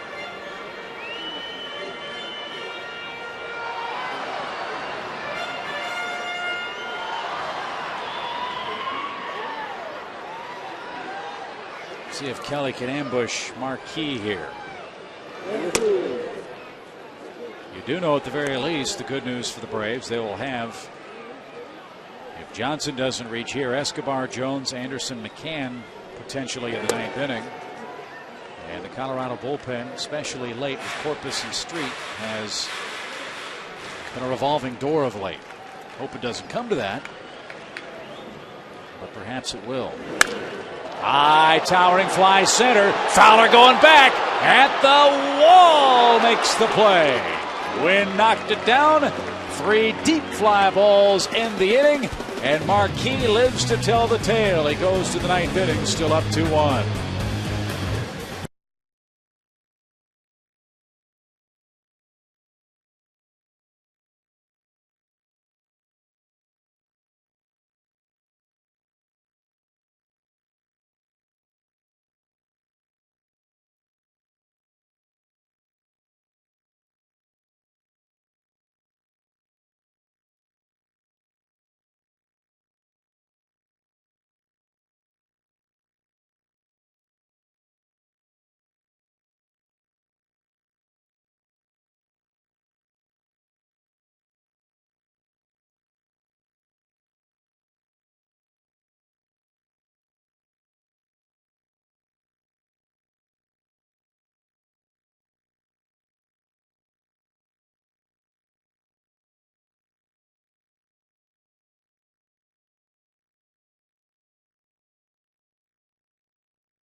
To close out Game 2 with a win. Brave Rocky, Tuesday at 7 on Peachtree TV. The Braves play here. Braves down a run. We head to the ninth inning. 2-1 Colorado in front. Omar Infante remains in the game. He'll play second for the Braves. And on to pitch with Todd Helton and company lurking for the Rockies is Eric O'Flaherty, and he has been just terrific out of the bullpen. Yeah, he hasn't given up a run, Chip, since April 12th against Washington. That's a span of 14 appearances and 12 total innings. And when he comes into the game, he's retired 15 of the 18 first batters he's faced. Well, you can't give these guys any more. It's very simple to say, difficult to keep from happening with the 2, 3, 4 men up for the Rockies. But this Colorado club this year, 3-12 in games decided by 2 or fewer runs. So they are really in uncharted territory here in 2009 and in this game. Tulowitzki, a line drive, almost took O'Flaherty's cap with it into center field. Not what you wanted to see. And the Rockies have a big insurance runner aboard here in the ninth inning. Right back at him. Oof. So a rare leadoff man on board against O'Flaherty. Part of the order, though, where you don't expect to see a bunt for an insurance run, not with Helton up there. He's 0 for 3, but does have an RBI. Again, we've talked about it all night. Helton looking for his 2000th major league hit tonight. I remember when he drove in that run in the 6th inning. It was with runner at third and the infield drawn in, and Fowler outran the throw to the plate. Line drive underneath the glove of Escobar. Might have been shielded by Bob Davidson, the umpire. Never got a good look at that ball. And he played it off to the side, and the Rockies have 2 men on, and if that's a hit, that's number 2000. I think he got a good look at it, Chip. Bob Davidson was enough towards center field that he could see it off the bat, but it did eat him up.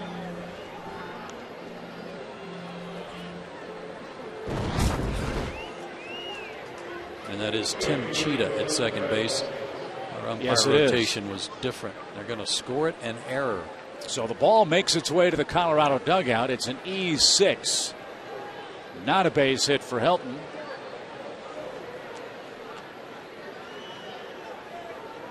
And 2 men are on with nobody out.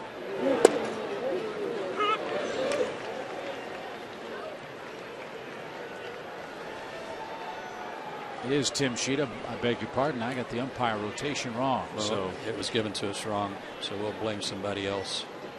It's the right way to do things. 0-1 to Hop. Yeah, Bob Davidson gets in enough trouble on his own, doesn't he? He's at third base tonight. How about the other day? Was he the guy that threw out Lackey? Yeah, he's 2 pitches.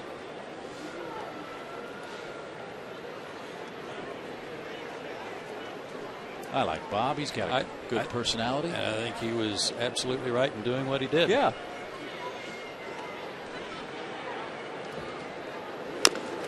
Bob had a terrific line 2 years ago when he found out my brother Josh was starting in the business. He said, "Great. Now I have a chance to get ripped by all 4 of them."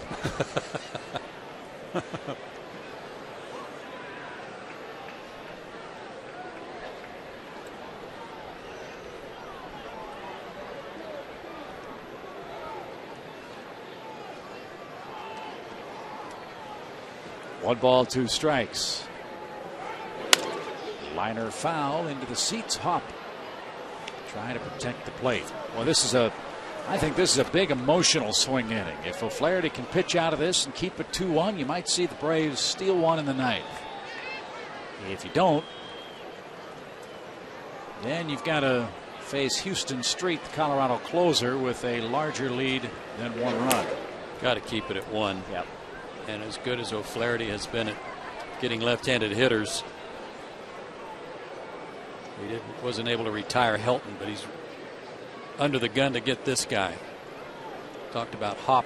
Count now is 2-2, but an average close to 400 when he's behind in the count. Pretty amazing.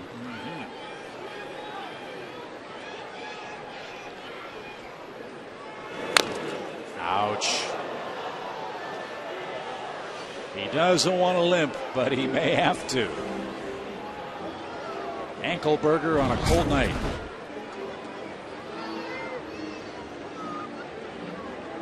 Shin. About that flat bone on the inside of his leg. Shin. That thing will mouse up. You miss that, don't you? Oh.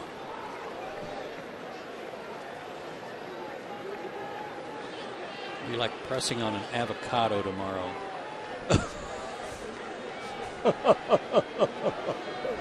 Nice visual. 3 balls, 2 strikes. I think that's actually too much information. We were talking about you don't like horror movies. Coach, it hurt. Yeah. Ugh. Well, let's see if the Rockies run. They lead in the game. And now a 3-2 pitch. Not going. Popped up into shallow left. That's a break. Hop can't advance the runners if Anderson catches it. Now a ground ball could get you out of the inning. We'll see if O'Flaherty remains in the game. You got Iannetta, then we'll see for Colorado. And it's going to be Peter Moylan for the Colorado catcher. Braves bullpen. Chip is just happy to be able to see the game and know when the manager comes out and waves them in, as opposed to Citi Field in New York. Yes, that's a big, big advantage. Our call to the bullpen brought to you by AT&T. Your world delivered. O'Flaherty departs with 2 on and 1 out in a 1-run game in the ninth.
Screen on the Green is back, and it's better than ever. You and your family can enjoy blockbuster movies under the stars at Centennial Olympic Park for free every Thursday starting May 28th. And our Viewer's Choice movie is back, where you get to vote for the movie you want to watch. To cast your vote and for a full list of Peachtree TV's Screen on the Green movies, just go to PeachtreeTV.com. Go Braves! Well, 1 hit, a little bad luck for O'Flaherty, then a nice rebound to get Hop to fly out, but he departs with 2 on, 1 out. And Peter Moylan is on for the Braves to face catcher Chris Iannetta, who is 1 for 3 in the game. You figure with catcher's speed, a ground ball from Moylan, who when right gets a lot of those, could get the Braves out of this inning. And if justice were fair, Atlanta's hitting 4 double plays in the game, the Rockies but 1. See if Peter can get the ball on the ground here in this 9th inning.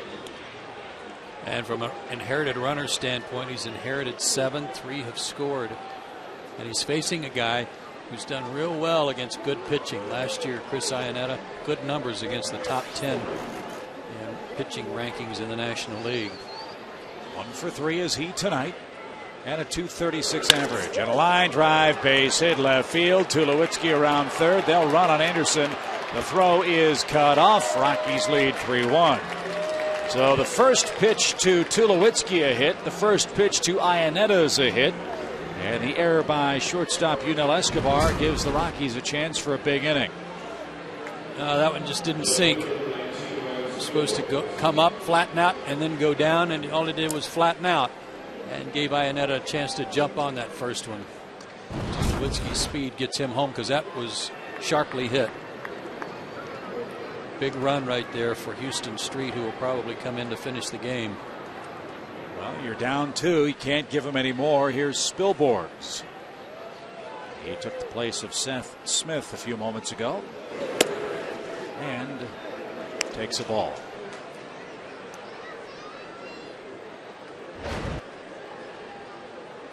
It's not Spielberg, but Spielborgs.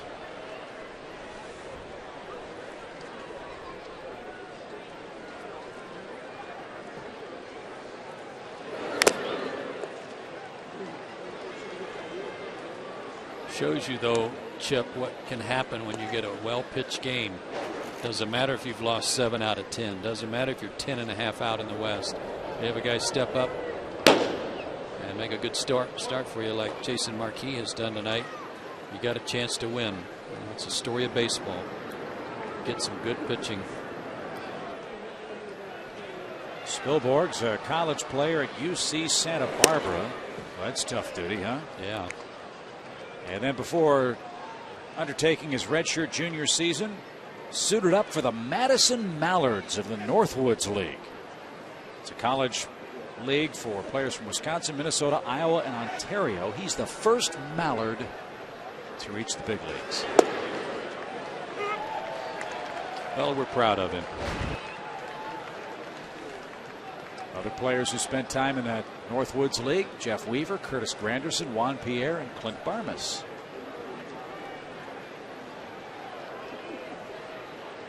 What's the name of the team? Madison Mallards? The Madison Mallards. And yes, the league was all it was quacked up to be. You are so hot tonight. 2 balls, 2 strikes.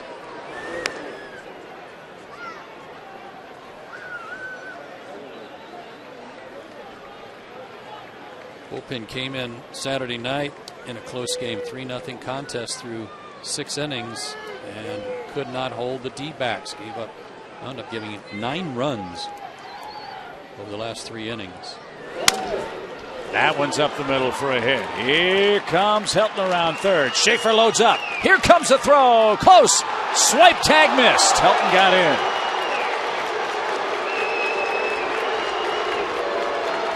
The throw was there, but McCann had to come up in front of the plate, and that allowed Todd to sneak in the back door. Just past Moylan, so it was slow getting to Jordan. He made an outstanding throw here. Brian had to come up. Oh, looked like he might have ticked him on the shoulder, but Brian had to come up the line just a little bit, it appeared. We'll be able to see from this angle. Yeah, he had to come up the line to get it, and that took him away from the plate and gave Helton an opening, and that's all he needed. So a 2-run ninth makes it a 4-1 game. Still 1 out. Now runners at the corners for Colorado. Both these runs charged to Eric O'Flaherty. And when you give teams extra outs in the late innings, that comes back to haunt you.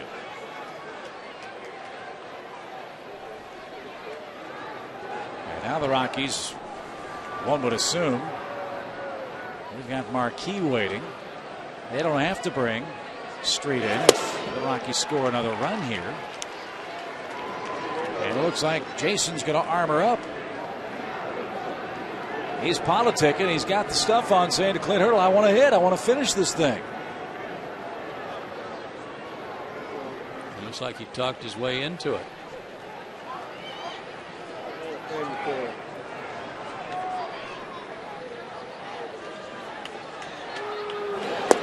And Jason's a good enough hitter that even if he does come out of the ball game, not a bad idea to use him if his place comes up to save a hitter. Yeah, he can act as his own pinch hitter. Yeah. And it's different philosophy sometimes. Managers, if it's not a save situation, won't bring their closer in. Other times, even if it's not a save situation, if their closer's been up and warming, they'll bring him in to let that adrenaline get used and pitch him in the game situation. And frankly, Street hasn't had that many closing chances because the Rockies are way under 500. Well, Street's only 30 for 50 in 1-run save opportunities. So these 2 runs here have been big to give him an extra cushion. Runner at first goes. Breaking ball is outside, and Brian McCann dropped it. Spilborg's had a very good jump and picked a great pitch to run on, and that's a weakness in Moylan's game. He takes a long time to get rid of the baseball. And now a hit might mean 2. Excellent jump. I don't know what chance Brian might have had, even if he comes up with it cleanly. So a hit could mean 2 now. And Stewart a 2-2 count. 4-1. Rockies have broken the game open here in the 9th inning.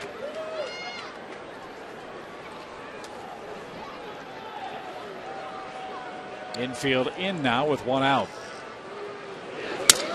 Line drive to Infante. There's a break. And 2 men are out. Bat broken. All that's left for Stewart is the handle.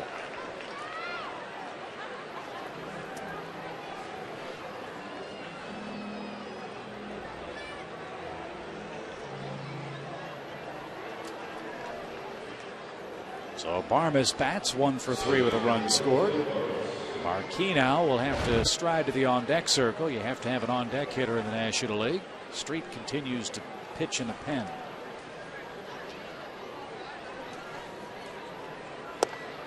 And Anthony's a strike. And it is not Jason Marquis who comes to the plate, but Garrett Atkins, or comes to the on-deck circle rather. Let's worry about him tomorrow and stop the bleeding now. 4-1. Oh boy, did he flinch on that pitch.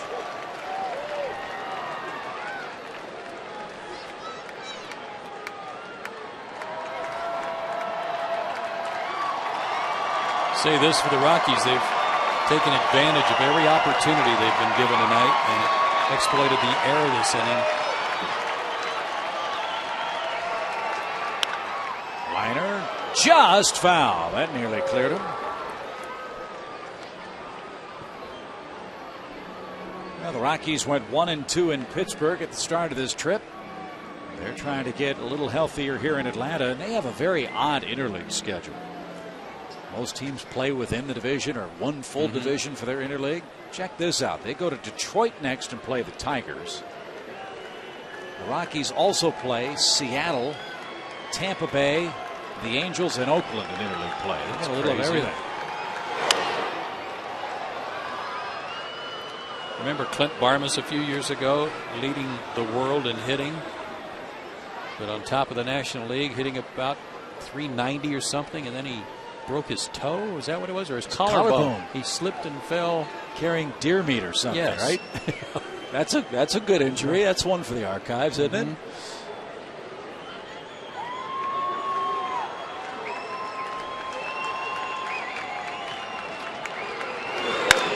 Ground ball to third. Chipper can't handle that, and another run is in. Well, you can't think about this inning without thinking about Pedro Serrano in Major League. Somebody's put a curse on the Braves' gloves. But to get a live rooster. This is ugly.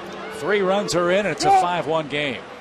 And in between hop, he couldn't come up with it cleanly, and it'll be an E5 to go with the E6 earlier this inning.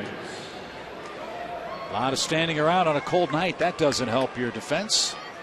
And Atkins now will hit for Jason Marquis, who's in pretty good shape.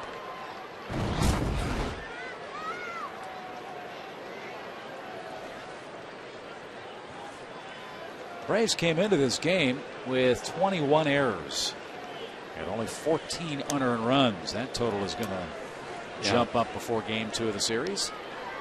23 errors now and already one unearned run this inning. Make it 2. And back to the point of our open. No disrespect to the teams the Braves are playing. They're major league clubs, and that's the thing about baseball. Anybody can beat anybody else on any given day, but you figured the first 2 series against Arizona and Colorado were series that the Braves figured to make up some hay and make some ground up in this division race. As it happened, they had a fight for their lives in game 1 against Arizona, were shut out in game 2, rained out in game 3, and now losing game 1 of this series to a Colorado club that's 14-22 and 5 games under 500 on the road. I really thought after what amounted to almost a full day off yesterday, they did come and work out a little bit before the rainout was called. I thought they'd come out with a little fire tonight. Jason Marquis had other thoughts. And it looked like even when they had him on the ropes in the 4th inning, bases loaded, nobody out, and they only got 1 run. That was kind of the story right there. Again, he had an 11.45 ERA coming in against Atlanta. He's given up 1 run in tonight's game. Tip the cap to Jason Marquis.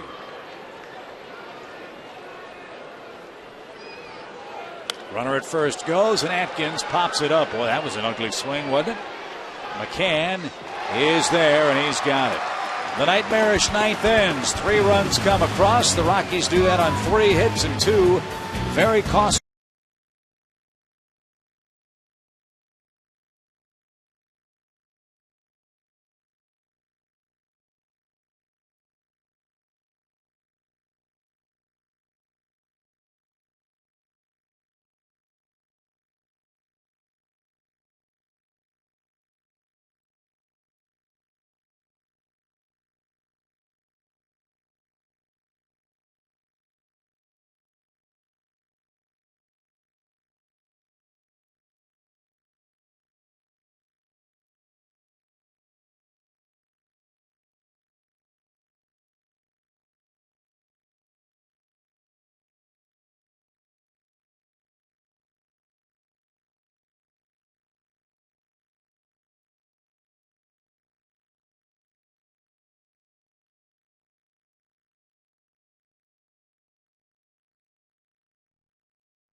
Well, Braves need a big rally in the 9th inning. 5-1 is the score, and they will take their first look at the very young closer for the Colorado Rockies. He starred for a handful of seasons out with the Oakland Athletics, and after a rough start for the Rockies, Houston Street back pitching the 9th inning and gets the assignment tonight. Yeah, he was having a little arm trouble. He wasn't 100% healthy.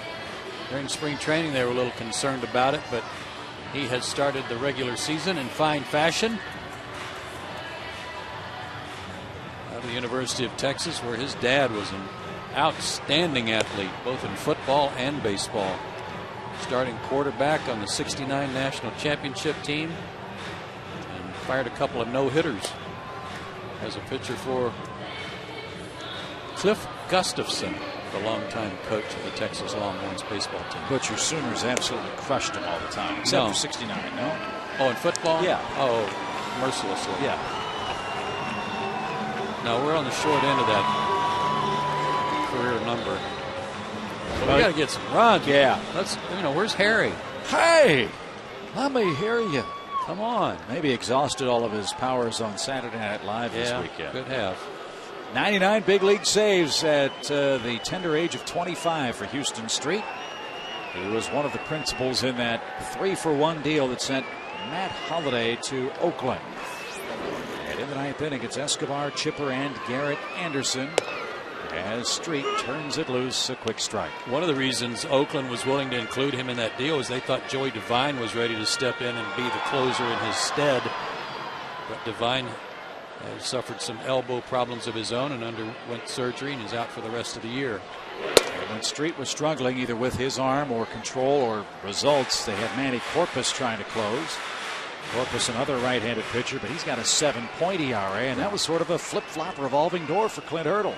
Yeah, Corpus has been habeas. Very good. Fly ball, left center field, softly hit. Spilborghs and Fowler. Fowler and Spilborghs. Ryan says, hey, Dexter, take it easy. I got it, no problem. 1 out. Escobar is 1 for 3 in the game. Chipper bats 1 for 2. Got 2 center fielders out there, too, and hard for Spilborghs to make way. Dexter calling for it all the way, had his arm up. But Spilborghs obviously didn't hear him.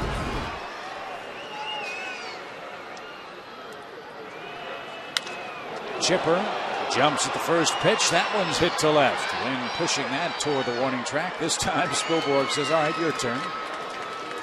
And quickly 2 are out. Braves down to their last. It's Garrett Anderson. Game 2 of the series here tomorrow night. Jason Hamill, the former Tampa Bay Ray, will face Jair Jurgens for Atlanta. The scary thing about JJ is, of all the Brave starters, he's the man that's gotten the least run support.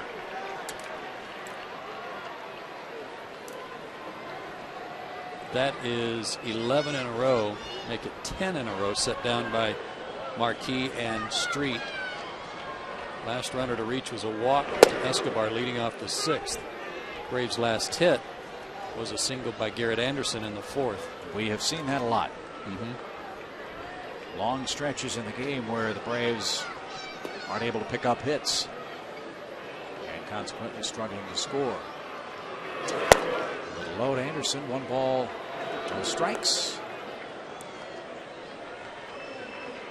Garrett will take a 6-game hitting streak into game 2 of the series tomorrow. The Braves, barring a big comeback, will fall back under 500.